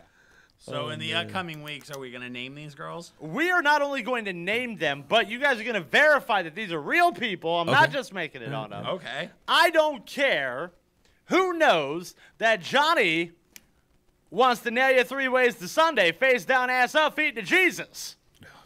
And technically, that is the Lord's day, so nailing it to Hallelujah. Jesus. Makes sense. He's a god now. I will send you to heaven before driving your ass to hell, bitch. Hey, you know what? If you want Johnny to send you to heaven, you guys can call in. Don't do that. If you think... Don't nobody want to call in. If you're up for the challenge. If you want Johnny to send you to heaven... Does everybody hear that? Crickets. 941-358-5701. Call in, please. You can call Johnny and tell him all the dirty things you want him to do to you. Or all the dirty things you want to do to him. Mr. I'm in the fetish con. Hell yeah. So we can actually throw it over to the fans.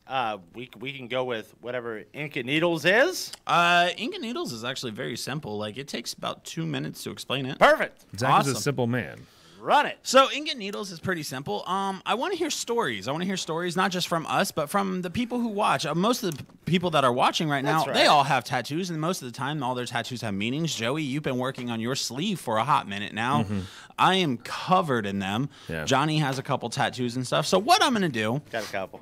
is starting off next week, all right? What I need you guys to do is I need you to take a picture of your favorite tattoo. I need you to post it to the Mad Titans of Radio Facebook page, right there, right on the post, right in the face. I like it. Or you can turn around and you can message us if it's more of a personal story. That's cool, too.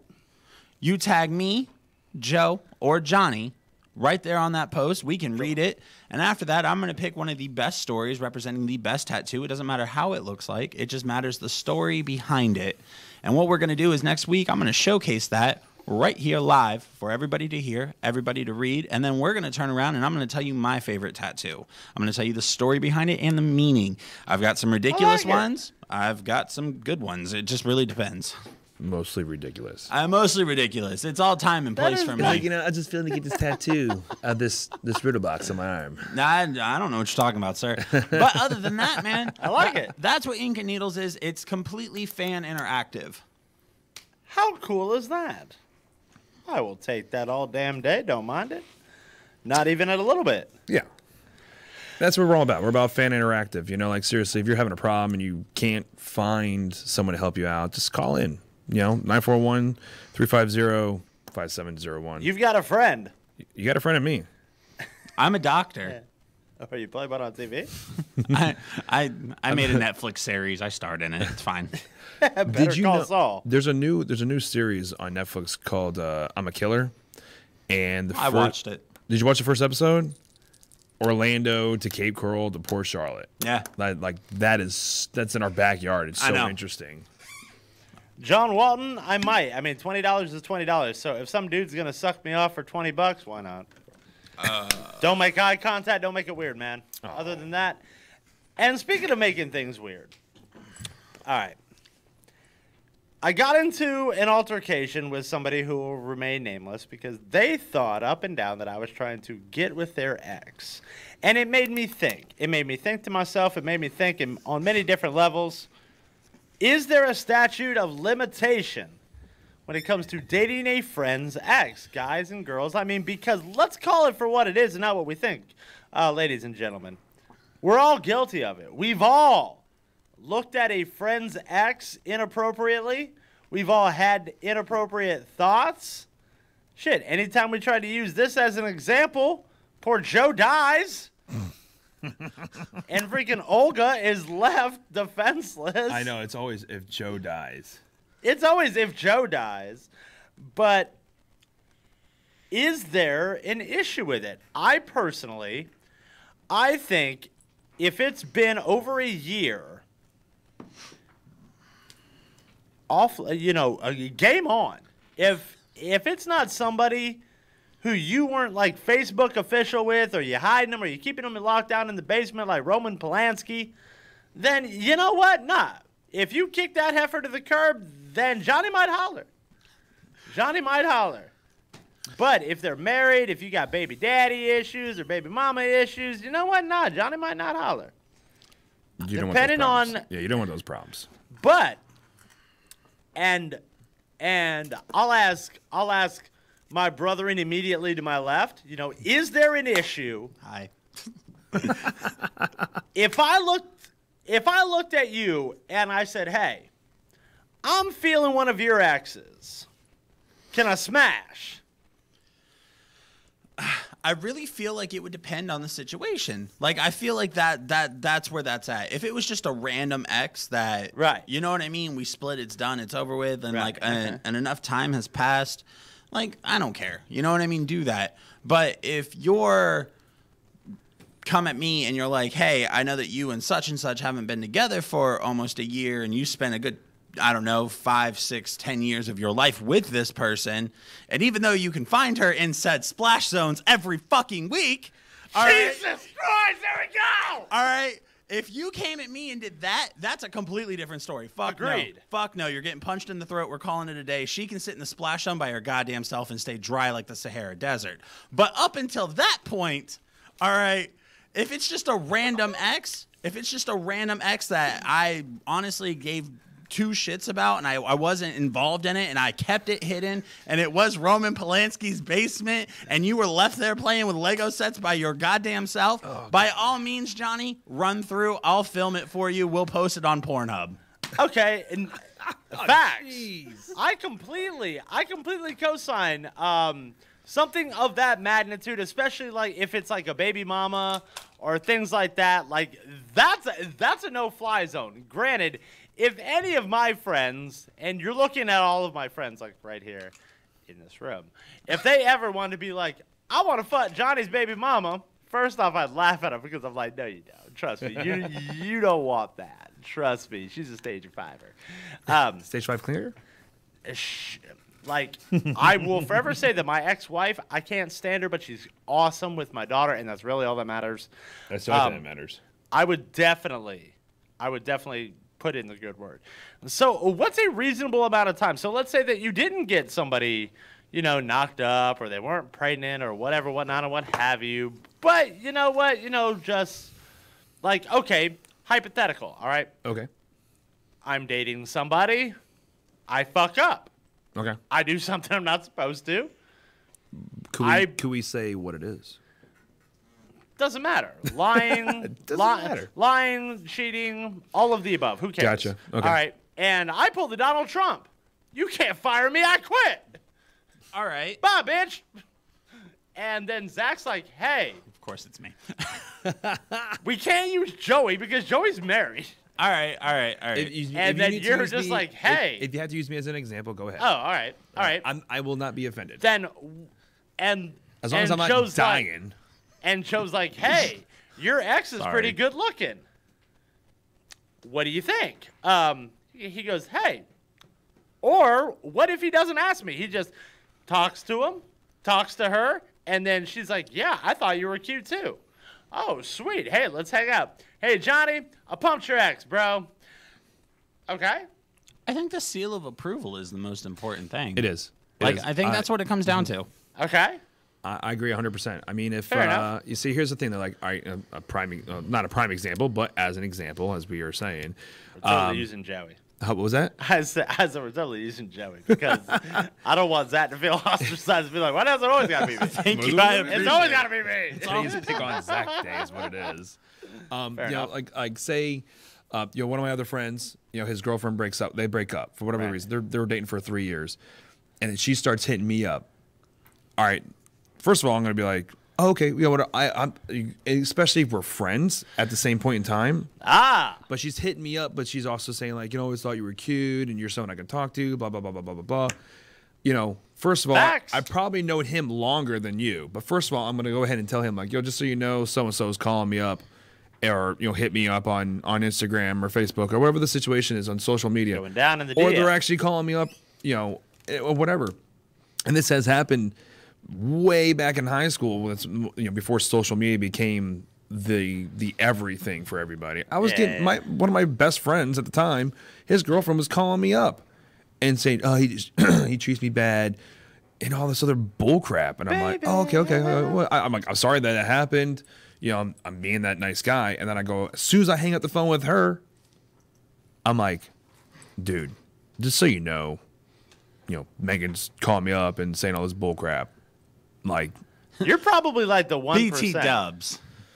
See, and I was just about to say, I think it really depends on. Okay, listen, if I fuck up, all right. Okay. If I'm the one that messes up, right, I can't get mad at one of my friends for, doing my ex when I fucked up and she didn't do anything wrong. Like I can't, you know what I mean? I can't get mad at that. However, I will get mad at said friend if the only reason why they know each other is because of me. I'm gonna be mad as hell. If I was single. All right, now, okay, and let's use a real life scenario. All right, the only reason why I knew the Trash Panda is because of Zach. I mean, let's be real about that. It's true. No, and me and her ended up dating, and it just didn't work. Mm-hmm. Alcohol. And that, God damn it. And that's what happened with that. I think, like I said, I think it really just boils down to, do you know this person well enough to be able to approach them? Like, when it comes down to, okay, again, if Joey died. Here it goes. I would say people want. And Joey's dead. If Joey died, I can't even say if Joey died, but if something were to happen, something drastically happens to him. them. If something was to happen to you and you and Olga split and she came at me or Johnny, you would expect us as 1, family, 2, friends, 3, blood, and 4, men to come at you and be like, hey, by the way, this happened.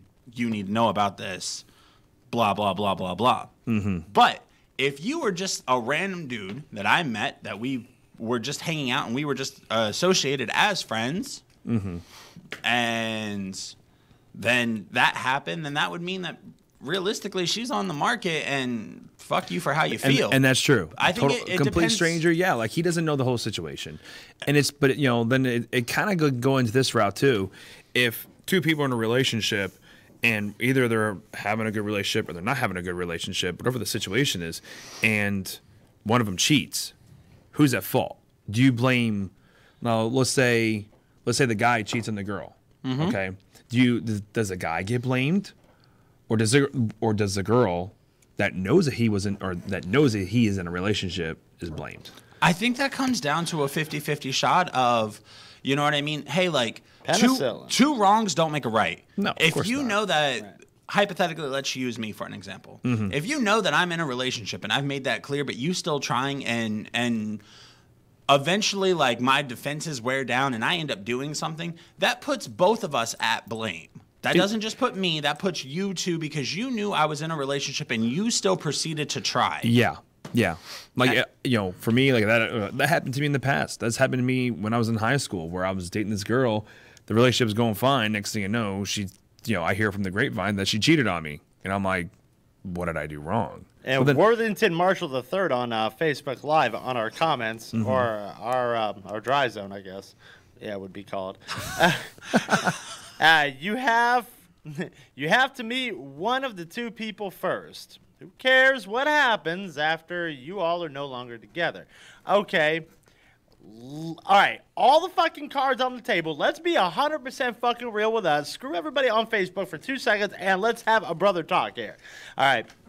We're going to talk about you guys like you're not really here right now. This is a real thing, all right? Like we did like 2 weeks ago. Let's honestly sit here and say, okay, are either one of us going to really, truly ask for permission first? Or are we going to do what's probably going to happen? We're going to fuck first, and then we'll say something later. I'm a different person than I used to be. I am a different person than what I used to be. No, I'm talking about me. I know me. If I hang out with your ex, and she's got a mouthful of my dick in her mouth, I'm not going to say, hold on, let me call them up real quick.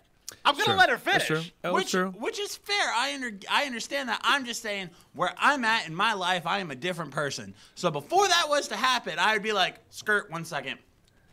I'm about to do a thing. And that's exactly how that conversation... I'll talk to you later. Hey, I'm gonna do a thing real quick. I'll fill you in later. Bye. Love you. Hold on, really quick. I just want to let you know I'm sorry. Love you. Bye. Boom. There you go. Like, that's note to self. That's don't trust Zach. No, absolutely not. God no. But no, like I'm a different person. I'm a different person than what I used to be. So sure, you know what I mean. Like I wouldn't. I don't put myself in those situations anymore. Up to you, honestly, on how you want to do it. You know what I mean? Like it should be made aware of. Absolutely. At this point in my life, I'm just kind of like, if one of my exes go to you and they're like, well, you know that me and Zach aren't together no more, blah, blah, blah, blah, blah, and you jumped on it, I'd be like, you know what, Johnny? Do I like them, or are they one of like the exes who I really can't stand? I don't know. It's one of the ones that you end up on Instagram with. But outside of all of that, you turn around and you look at me and you go, hey, listen, such and such hit me up. I went down there. We hung out. And one thing kind of led to another. And next thing you know, like, this happened and I was inside her. Yay, congratulations. We're Eskimo brothers. I'd be like, well, congratulations because she was a whore anyways. There you go. Hashtag shout out to once blonde, now black. Annie. Jesus, man. God. Did we answer your questions? Yeah.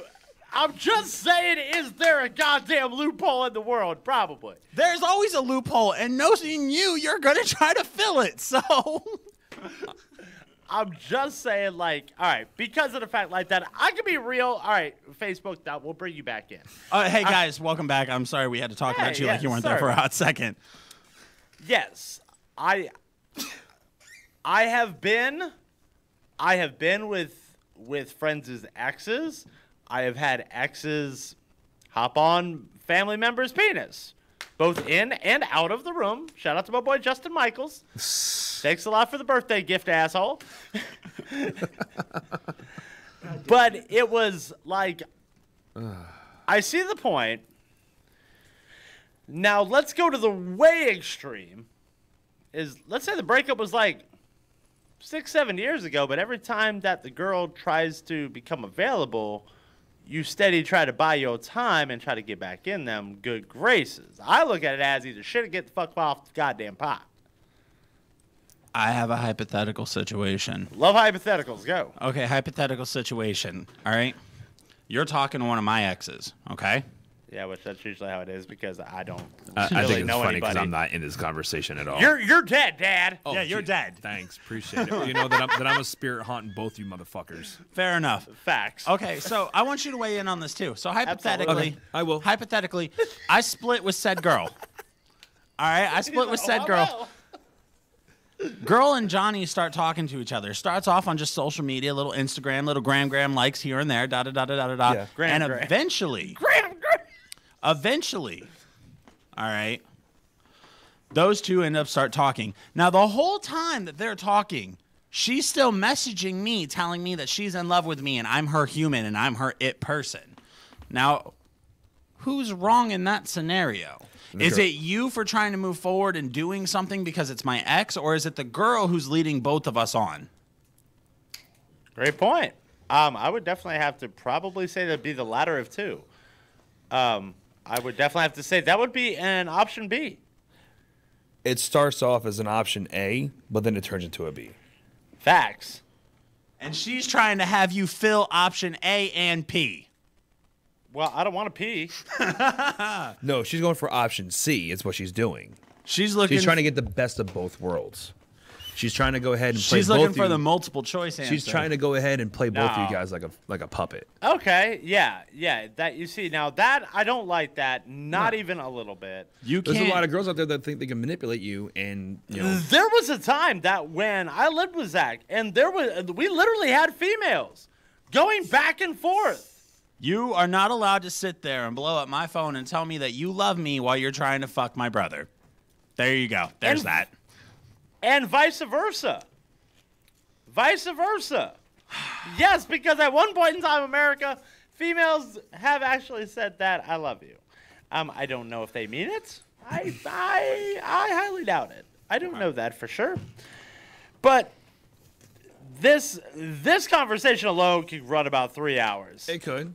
It could, absolutely. So we're going to move it on, and we're going to pay some bills one last time.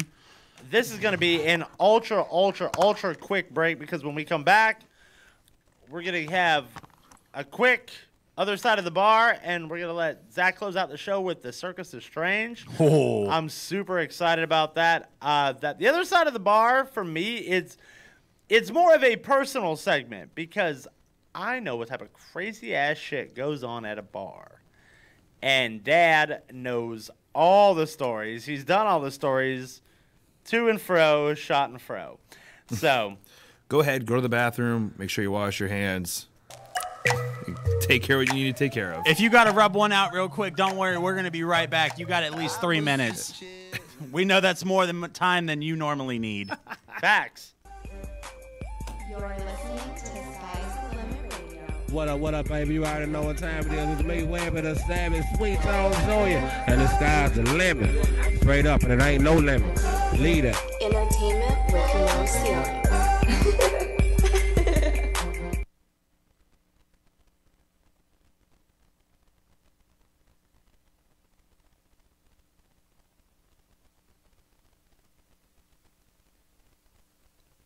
Unlike your hooks, there's never a dull moment on this show. Right here on STLR Sports Talk, entertainment with no sidelines. Throughout human history, people have always taken the time to improve their inventions all the way to perfection. Like the clock, the light bulb, even food. And barbecue is no exception. When you're looking for barbecue perfection, look no further than Smokin' Mama Laura's Barbecue. Located at 5750 Fruitville Road, Sarasota, Florida. With a wide variety of traditional barbecue favorites guaranteed to satisfy your palate. And if you're feeling a bit adventurous, Mama's menu won't let you down with egg rolls, Philly cheesesteaks, and the always delicious redneck Cuban. There's a little something at Smokin' Mama Laura's for everyone. Be sure to give them a call at area code 941-544-2317 or check out their Facebook page for food truck location and times and upcoming events. Smokin' Mama Laura's Barbecue. Barbecue at its very best. In this day and age, technology moves faster than the Flash wearing a rocket pack going down an icy hill. So instead of staying in the Stone Age with Fred and Barney, try teaming up with a crew that always stays ahead of the curve. Introducing STLR Media, today's premier internet radio station. This ain't just AM/FM, folks. This is top-of-the-line, worldwide digital broadcasting at its very best. Are you interested in advertising your business to a flourishing market? Start a radio show. Maybe you want to do a podcast or even start an internship program that will teach you all the tricks of the trade. Whatever you desire, STLR Media can supply what you require. We do everything from hosting events all the way to audio and video commercials. We've got you covered. Contact us today. Info at STLRmedia.com. Sky's the Limit Radio. Entertainment with no ceilings. Sky's the Limit Radio, baby. Things come full circle in the world of athletics. When I was working at the Herald Tribune, there was a ball boy at Booker High School who would bother me while I was trying to take stats. That is one Derek Fugers. And I'm still bothering you, Chad. As we build our team here, whether it's doing interviews, shows like Hit the Pylon or No Boundary Sports Talk, or Off the Cuff, even doing the Booker sports coverage. The one thing I enjoy most about covering Booker High athletics is bringing back the memories that I've had there at that school and covering this next generation of athletes as they make memories of their own. From our talk shows to coverage of Booker High athletics, we have several opportunities for your business to get the word out. And if you're a sports podcaster looking for a little bit of help with your show, put it like this: we're no Spreaker.com or Blog Talk Radio. It's STLRSportsTalk.com. So join a winning team. Email us today. info@STLRSportsTalk.com. For the second generation tornado, Derek Fugers, I'm Chad Brockhoff signing off here on STLR Sports Talk, entertainment with no sidelines. STLR Media. Download the free app. You can stream us wherever you go. And get in the game. Then you'll know who made the playoffs, how your fantasy teammates did. STLR Sports Talk. Entertain with no sideline. What's up, everybody? It's your boy High C, and when it comes to keeping my computer, phone, or tablet on point, I trust the crew at the Apple Core, located at 2051 Reynolds Street, Sarasota, Florida. Nick and his friendly staff will have you up and running in no time. Give them a call today, 941-312-5162. Again, that's 941-312-5162. Let their full-service staff help you solve your problems today. They fix everything from cracked screens to water damage. They service all brands from Apple to Android. The Apple Core, the best in new, used, and refurbished electronics, with the staff to keep your electronics running like new. They're open Monday through Friday, 9 to 5. Give them a call today, 941-312-5162. Tell them your friends from STLR Media sent you. Are you looking for a logo for your business? Do you need business cards, flyers, or brochures designed? How about a logo or design for a t-shirt? Well, then say it with me, Civi. What was that I said? Civi. Civi Graphics is your one-stop provider for graphic design work. Civi Graphics is a local-owned business providing you with the best quality graphic design on the west coast of Florida. For a consultation and a free quote, please contact us at civigraphics@gmail.com. That's SIBIYGRAPHX@gmail.com. What's up, everybody? This is your boy High C. I'd like to welcome you back to the Mad Titans of Radio. Better not piss these dudes off, because they might turn you into their sacrificial lamb. I'm just kidding, or am I?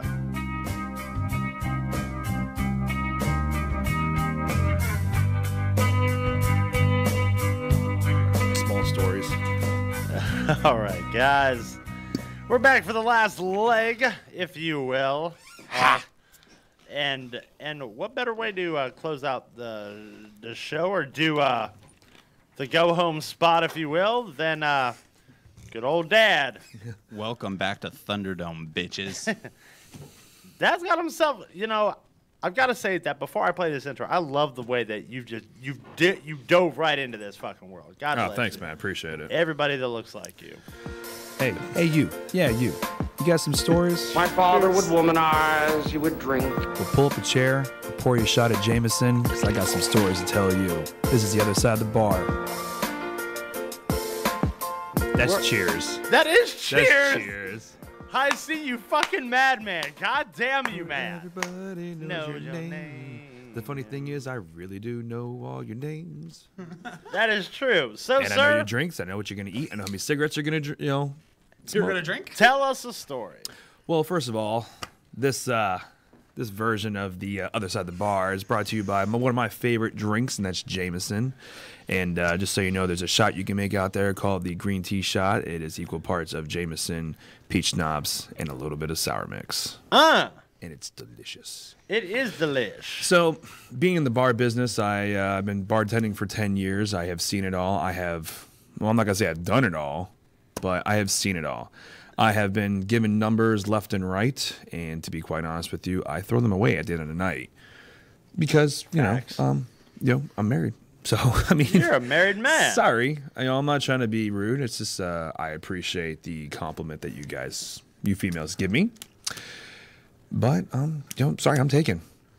But let me go ahead and tell you one of the stories that I have encountered. It's kind of a funny story. I started working at this bar, and it was a bachelorette party. It was about 10 girls, and they're drinking left and right. They're drinking anything from vodka and cranberry to margaritas to obviously the now famous liquid marijuana shots that has been sweeping the nation left and right. In my opinion, I think it's completely taken over the lemon drop. But then again, everyone wants something a little bit more sweeter, so they go with the lemon drop. And you know what? It's annoying because I have to go inside, get sugar. But you know what? Hey, if it gets you where you need to get you, then awesome. More power to you. So these girls are having their shots, having their drinks. They get a little bit of food. And one of the girls goes, okay, well, we'll have her a tab. And I said, okay, well, how do you want to do this one tab? She's like, oh, no, we want separate tabs. Oh, now this is what a bunch of assholes. Now, like I said, this isn't like 3 people, 4 people. This is like 10 females. And they all want separate. And women. You're trying to remember who had what and who had who many. And like one girl says, oh, put this round of shots on me. So then, of course, after you give them all those tickets, those 10 tickets, I didn't have this. I didn't have a mimosa. No. You did have a mimosa. That was your second drink, and you're like 6 drinks in and 2 shots up. There you go. Tell them. Is that those girls that come in? Like, is that like the group of girls that are like, you have like the one alpha, all followed by like the mindless sheep, and they all turn around and they're like, we'll take one flatbread and we're gonna split it between the 10 of us, and like we're gonna have one half pesto, the other half air, because that's all we need. Air. That's all we need. That's Peter Pan style right there. We need the cock blocking fat girl that's always in every group. Those are called twats waters. We need one half of it margarita and the other half of it just air. Air's fine. But it's so true. Yes, the alpha is the one who says we'll take separate checks. We'll take separate That's checks. the We're one going to who's split ringing- all of this. that, Split like, it equal. Like that's not the bride. That's like the 4th bridesmaid. That was like the last reserve right there. She was the she's last pick one. on the team. She was. Yeah. Like, so I go ahead and I give all their tabs out. I get some cash. I get some cards. Right. One's like, "Can I write you a check?" I'm like, "No, you cannot write me a check." I mean, I didn't know that people still did that first off. Yeah, well, you got to pay the bill one way or another, right? Right. So one of the girls, she is just totally blitzed. She comes up to me. She's like, "Can I get another drink?" I'm like, "No. I'm going to give you some water. You're not allowed to have these anymore. I'm going to give you some water." But she's like, "Nah, but I'm not driving." I'm like, "Yeah, but if you throw up, I got to clean it. I got to disinfect it with bleach. I got to do all this stuff. So I'm sorry, no." So she goes and she's like, "Okay, fine, whatever." And like she's doing this cross-eyed with one of her eyes closed, and she's swiveling back and forth, and then she starts to fill it out. And like I can make out what she's doing. I know that it's a good tip. You know, I'll look at it this way: if you give 18 or higher, more power to you. I totally support the tip the bill movement. That's the new thing that's coming around that I've seen. I love that. Like yeah. that's a challenge I can get behind. Yeah, but if your bill is $100, are you gonna tip the bill? No, but like exactly. You know, I've seen it in certain cases though. Like one of my friends just did that. It happened to her, and I think the tab was like 1027, and the person tipped 1027. So yeah, and that's awesome. I saw one where they turned around and the bill was 149, and they tipped that bill. And I was like, "That's awesome, dude! Like, there is hope for humanity left." You know? Yeah, well, you know what? Well, there's some people out there that go ahead and they get a $150 bill and they tip you 2%. Those are assholes. And they're not Canadians or Europeans. They're from your own backyard. Oh, those are ass clowns. Jimmy, I know your wife, and I thought we weren't allowed to have farm animals in this county. Exactly. So here I am. I'm helping this girl fill up the rest of her tab, and then she looks at it, and she's swiveling. Like I said, she's moving back and forth. She's doing this, and I'm like, "You okay?" She's like, "Yeah." You know what? You do the math, and I'm like, "I did do the math. 8 shots equal too many." Oh, damn. And she laughed, and then she left, and as soon as she got outside, she threw up. So she really did. She did, yeah. I'm like, you should have taken that water. You want some bread too? I got some chips. Johnny has stock in bread. I do like bread. Now, and that's one of the fun stories that I have been able to tell a few people. The one that really irritates me, and like I said, if you have ever friend me on Facebook, you've probably seen some of my rants about a year ago, and I'm going to tell you about this rant because not everyone knows about this rant, but you know what? I'm just going to tell it anyways. Is this the one that you had to take down because you didn't want to offend nobody and get in trouble? No, that was me. I forgot which one that was. No, this rant was the very first one I did. The one that actually got you in trouble. No, this one didn't get me in trouble, but this was one that a lot of people that in the business said, "Thank you for saying this. I really do appreciate this." Oh yeah, no, hands down. And the reason being is because there's a lot of people out there that they don't know what we're making on an hourly wage. So as a bartender and as a server, we live off of our tips. This guy who is performing at the bar, he comes up to me and says, "Hey, I would like," he wanted a rum runner. Okay. And he goes, "How much is a rum runner?" I go, "It's $6.50. It's right before happy hour. It's during the happy hour, so it's a little bit cheaper." He goes, "Well, all I have is $6." And I'm like, "Okay, well, don't worry about it. I got 50 cents in my pocket. I was gonna go get some candy, from the machine, so no big deal. I'm cool with that." And he's like, "Oh, really? I appreciate that. Thanks. You're a good dude." I said, "Oh, man, no problem."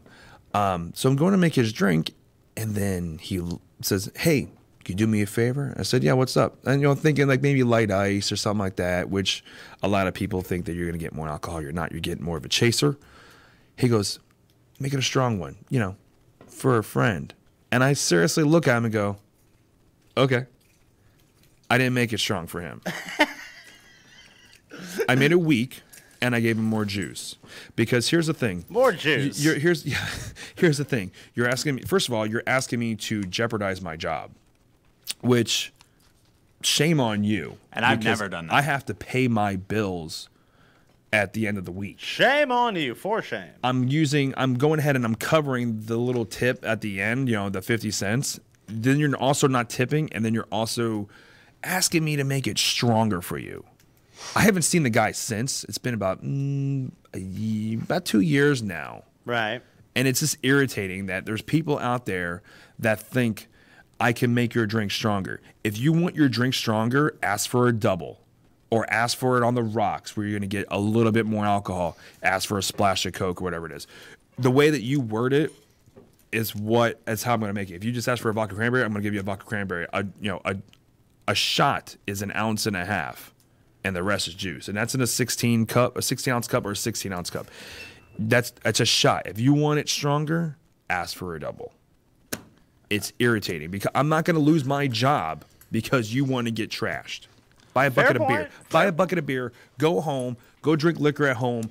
Because here's the thing that also takes me off at certain points is that these people, and it doesn't matter at any bar, they get annihilated and then they drive home and they don't get in trouble and they do it every single That's the worst, day. dude. That's the worst. Like that. But one person who has a sip gets pulled over. He gets a DUI for one sip of champagne. But you got, I can't even name because if I name a name, people are gonna think I'm talking about him. You got Buck. I don't know anyone named by the name of Buck, so I can use Buck. I'll admit it. Like I've done it. I'll admit it. Super Buck. When I was younger and I was going through depression, I was out with friends. I had drank 2 pitchers of beer by myself. I gave them obviously the money because they bought it. So Emma's a wino. Here's the thing. I'll go ahead and I give you all the money. I give my money to them so they could pay the bill. I drive home, and this is when I was a smoker, and I don't even know how I made it home in one piece. I should have been pulled over. My friend who then left and 2 hours later gets pulled over and gets a DUI. Yeah, see, I've never been hit with a DUI. Knock on fucking wood. I pay attention as much as I can, and I never get annihilated like that. But there has been certain situations where one thing has. I'll tell you a story. I'll tell you a horrible story actually. It was I just got done wrestling, and one of my friends gave me codeine. Okay, they gave me liquid. They gave me legit liquid codeine from a doctor who. Who was that? That's that cough syrup shit. Yeah, it's like I actually got hooked a little on codeine when I was younger when I just got my tonsils taken out because it helped me sleep. And it helped me with the pain that was going on like on the inside and stuff. So I took codeine and they gave it to me so I would sleep. I don't know you. And what I did was I turned around and I was working at the bar one day and I was like, realistically, I was like, it hurts when I'm awake. Like, this isn't going to, you know what I mean? So what I used to do is I used to take a little drop of it, a little bit of it, maybe, 1/2 ounce, and I'd put some in some Sprite. It would be like a light pink. So, like I didn't use a lot. You know what I mean? Yeah, it's called Robo Rolling. I like my Sprite Easter pink. So I was doing that, and one time at the bar, I don't know what I was thinking. I had already been drinking, and I turned around and I said, "Hey," I said, "can you put some of this in my Blue Long Island?" You gave it to the bartender? I gave it to the bartender. Did you know the bartender? I did. I was working at the bar at the point in time. Ooh. And she turned around and she thought it was grenadine because of how red it was. Oh, man, she probably lit that thing up. And she turned around and she poured that whole bottle. I had a 120 ml bottle filled with codeine that was half gone. She poured the rest of it in there. And I said, well, I'm not going to let it go to waste. Oh, my God. So I killed a bucket of Blue Long Island mixed with codeine, and I sat there for 2, maybe 3 hours. Fucker leveled up on that one. I was lit.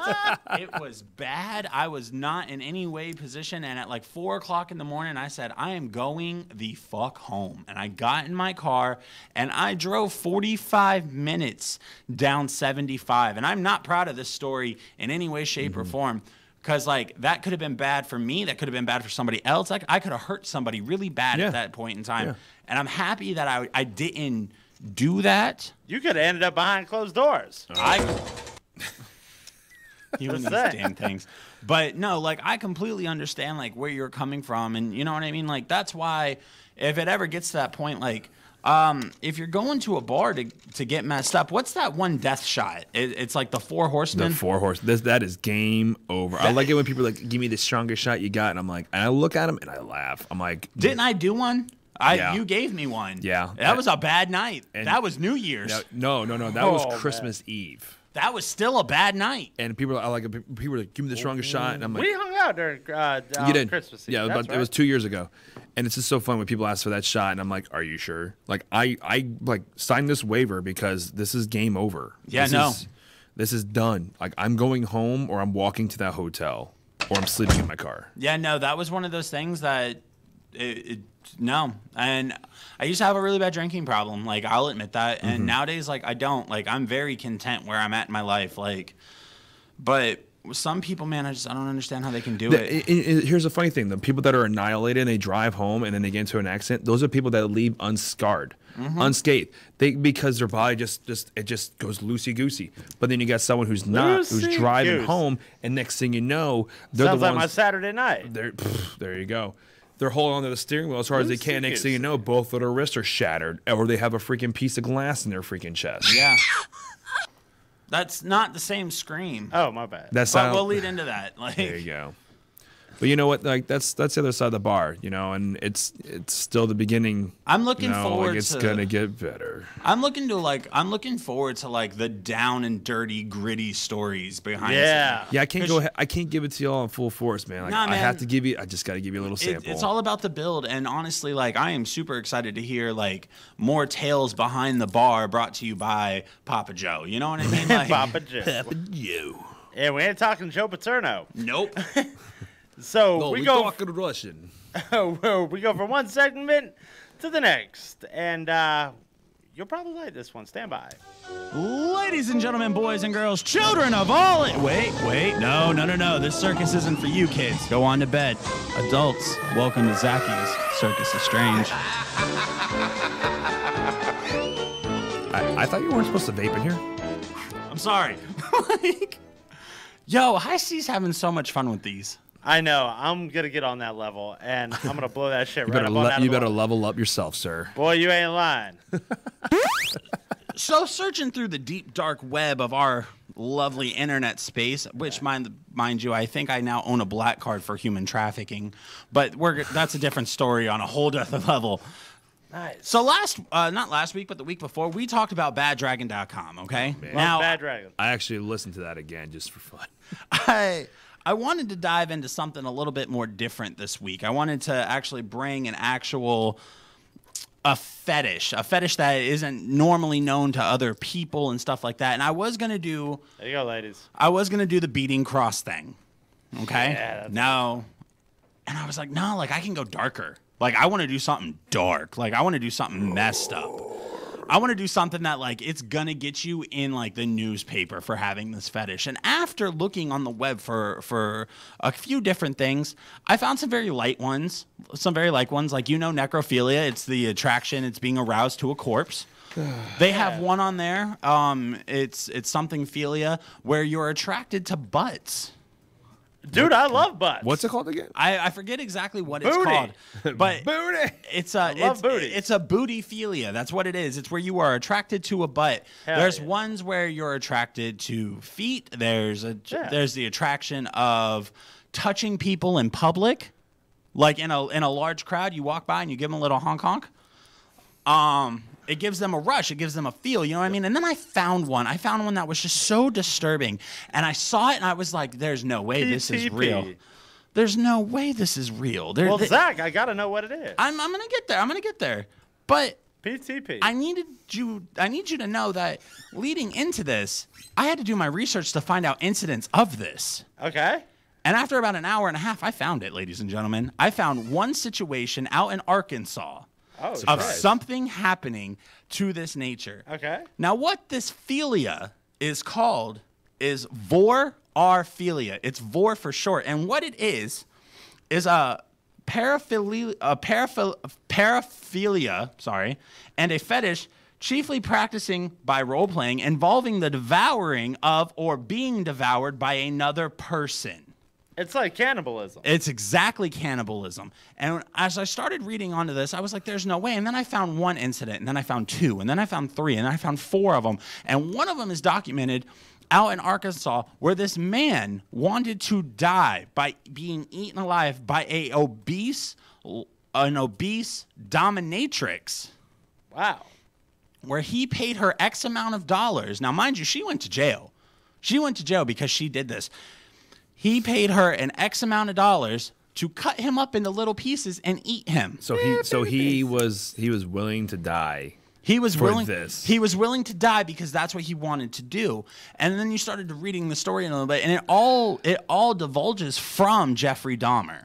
Oh, Jesus. It all comes from the cannibalism of what Jeffrey Dahmer did back in, the 1960s, 70s, stuff like that.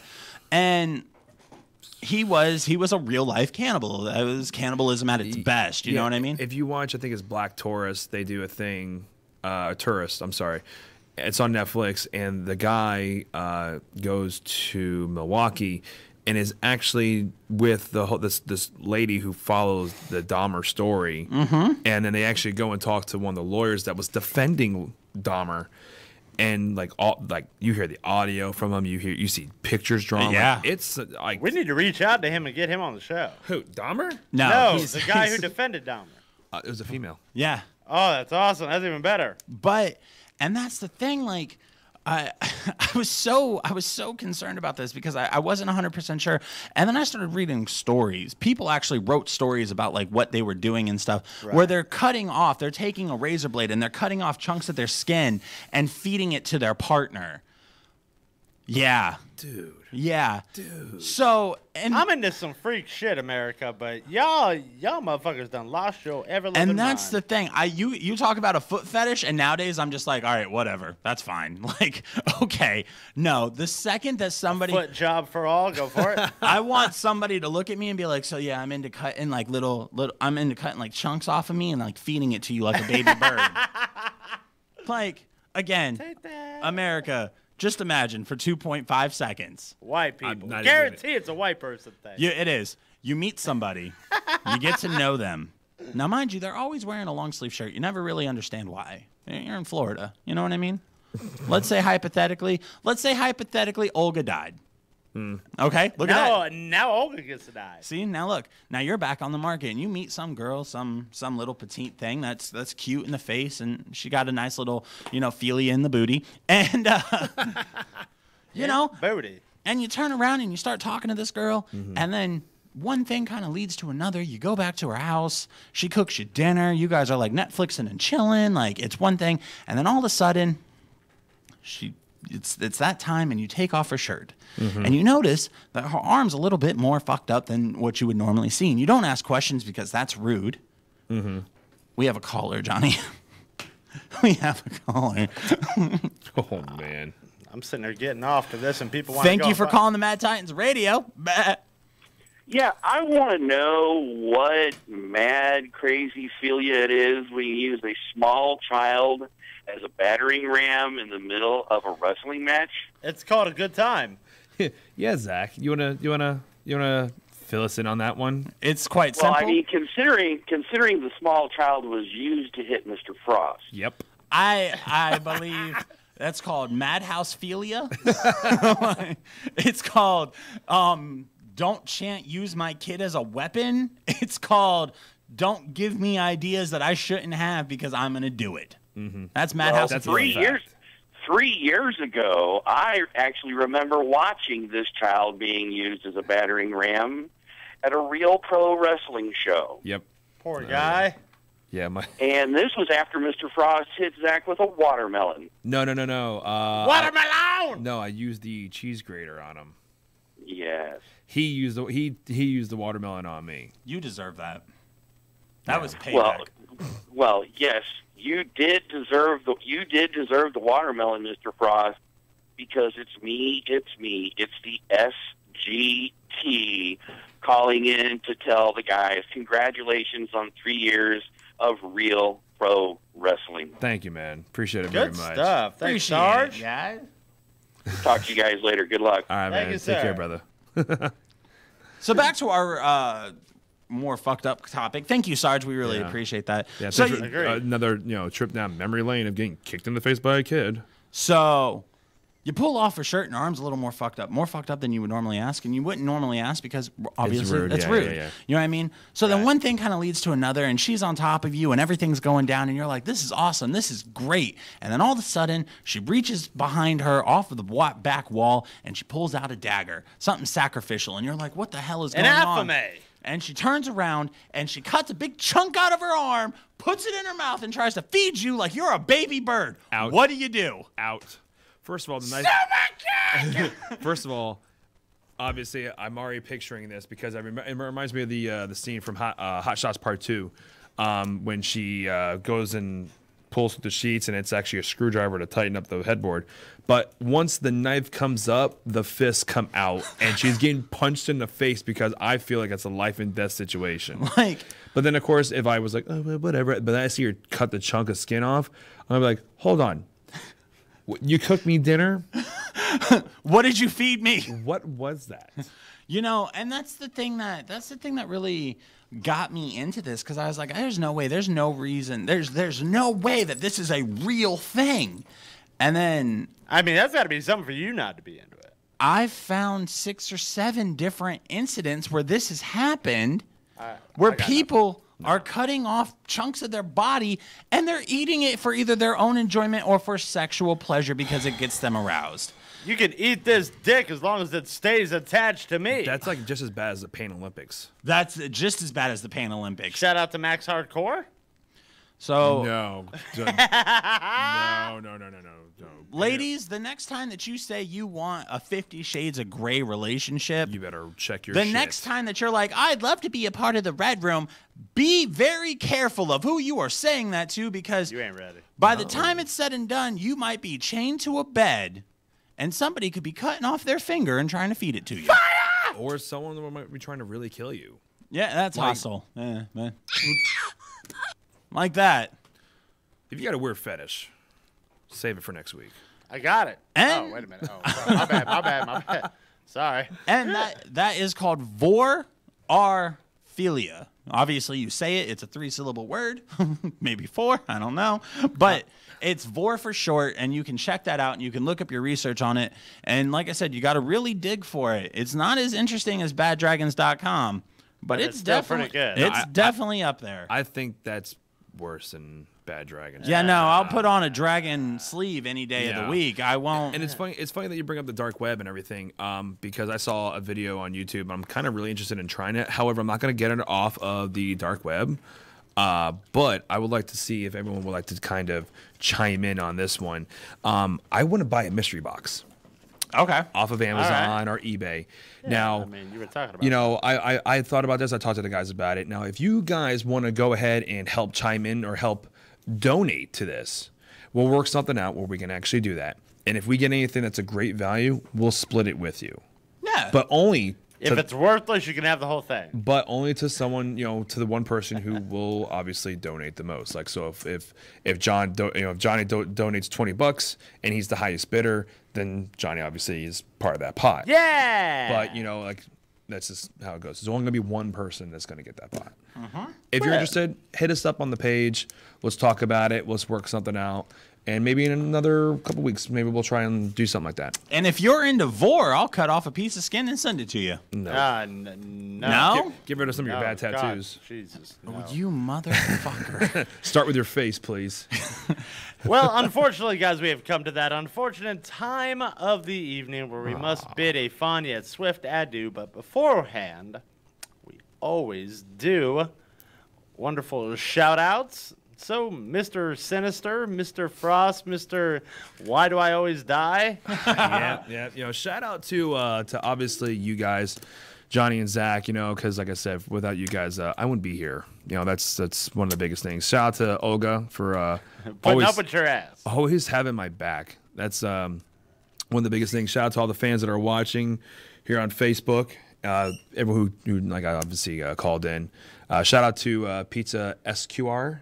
Is that what it is? SRQ. SRQ. I'm so sorry about that. Shout out to Alpha Wolf, because without you, my beer wouldn't be on point. So very, very true. Zach? Zachariah? All right. All right. Let me see if I can do this. Just shout outs. It's not outros. Oh, yeah, lying. Fair enough. Shout out to all the people watching tonight. Shout out to you guys for allowing me to be on here and do my weirdness.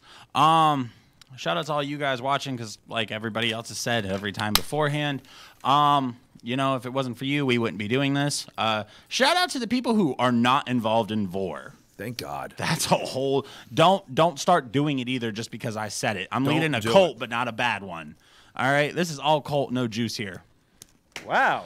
So... Cult 45. Other than that, you guys, shout out to all my independent people doing their thing, trying to push their product, wrestling, music, whatever it is that you're doing, beard oil, T-shirts, just graphics in general. Like, if you were out there and you were doing it and you were trying to make a living off of it and you were doing it because you were passionate about it, shout out to you. You have my full support. Shout out to my personal sponsor, Just Plain Filthy, for doing everything that they're doing. Hell yeah. They got some big things coming up in the future. I want TJ to call in one day. I want to talk to that dude. Man, TJ's got some really cool stuff in the works right now when it comes down to like bands and concerts and stuff like that. Like, he's not just doing like the Just Plain Filthy line. Like, he's building a rock metal concert. Yeah, I've heard. Empire. You know what I mean? So like, definitely shout out to Just Plain Filthy on that one. And I think that's it. So shout outs to my shout outs, and you're welcome for me. All right.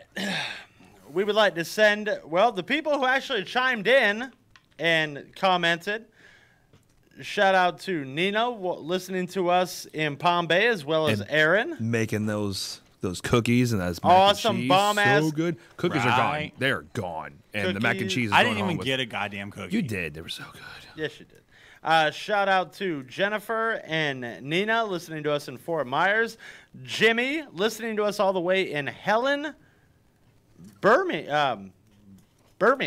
Or Birmingham. I don't It's know. Birmingham. Birmingham. Like Virginia? Like England. Nice. Cool. I don't know. It sounded good. Shout out to Corey listening to us in I'm not good at math. in Ridge Harbor. And anybody else who didn't chime in, well, next time you'll pay your attention. Shout out to all of my busted bitches on the POF. You are somebody's reason for masturbating. You're just not mine, and that's okay. But we do have a lot of great things in the works. Next week on the show, find out why on God's green earth somebody would invite the Mad Titans to host and do a live show from Pagan Pride Day. So we'll talk about that next week. Pagan Pride Day? Pagan Pride Day for all you witchcrafters man. out there All right, in the lesbian community. Or I need in to the get gay my hair community. redone. You gonna braid it on up? Oh yeah. I'll go Viking on that shit, man.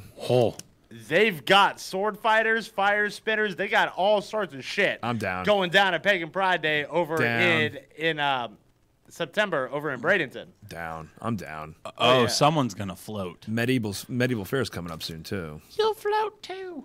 Definitely. Shout out to STLR for welcoming me back with such open arms. Every last one of you. Love having me back, and I absolutely love being back. I can't think of one single person on any show that would absolutely despise me not being back, so I'm super happy for that. And most importantly, shout out to you guys. We will be giving out a whole lot of perks. We're going to try to work out something with Mr. Frost as far as Alpha Wolf, Beard Oil, and Beer Bomb. And for the locals, because Offset Press is opening up next week. Yes. Looking forward to that.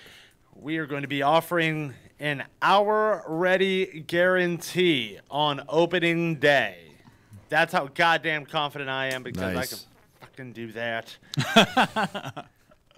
Shout out to my future ex-wife. If you really are dumb enough to marry me, God bless you and everybody that looks like you. Getting married in Salem. Oh, jeez. But we will be back here next Tuesday. Same bat time, same bat channel. Shout out to Pizza SRQ, my main man, John. Thank you, sir, for the wonderful food. It was absolutely phenomenal. Go check them out. They are on Palmer Boulevard in Sarasota. Yes.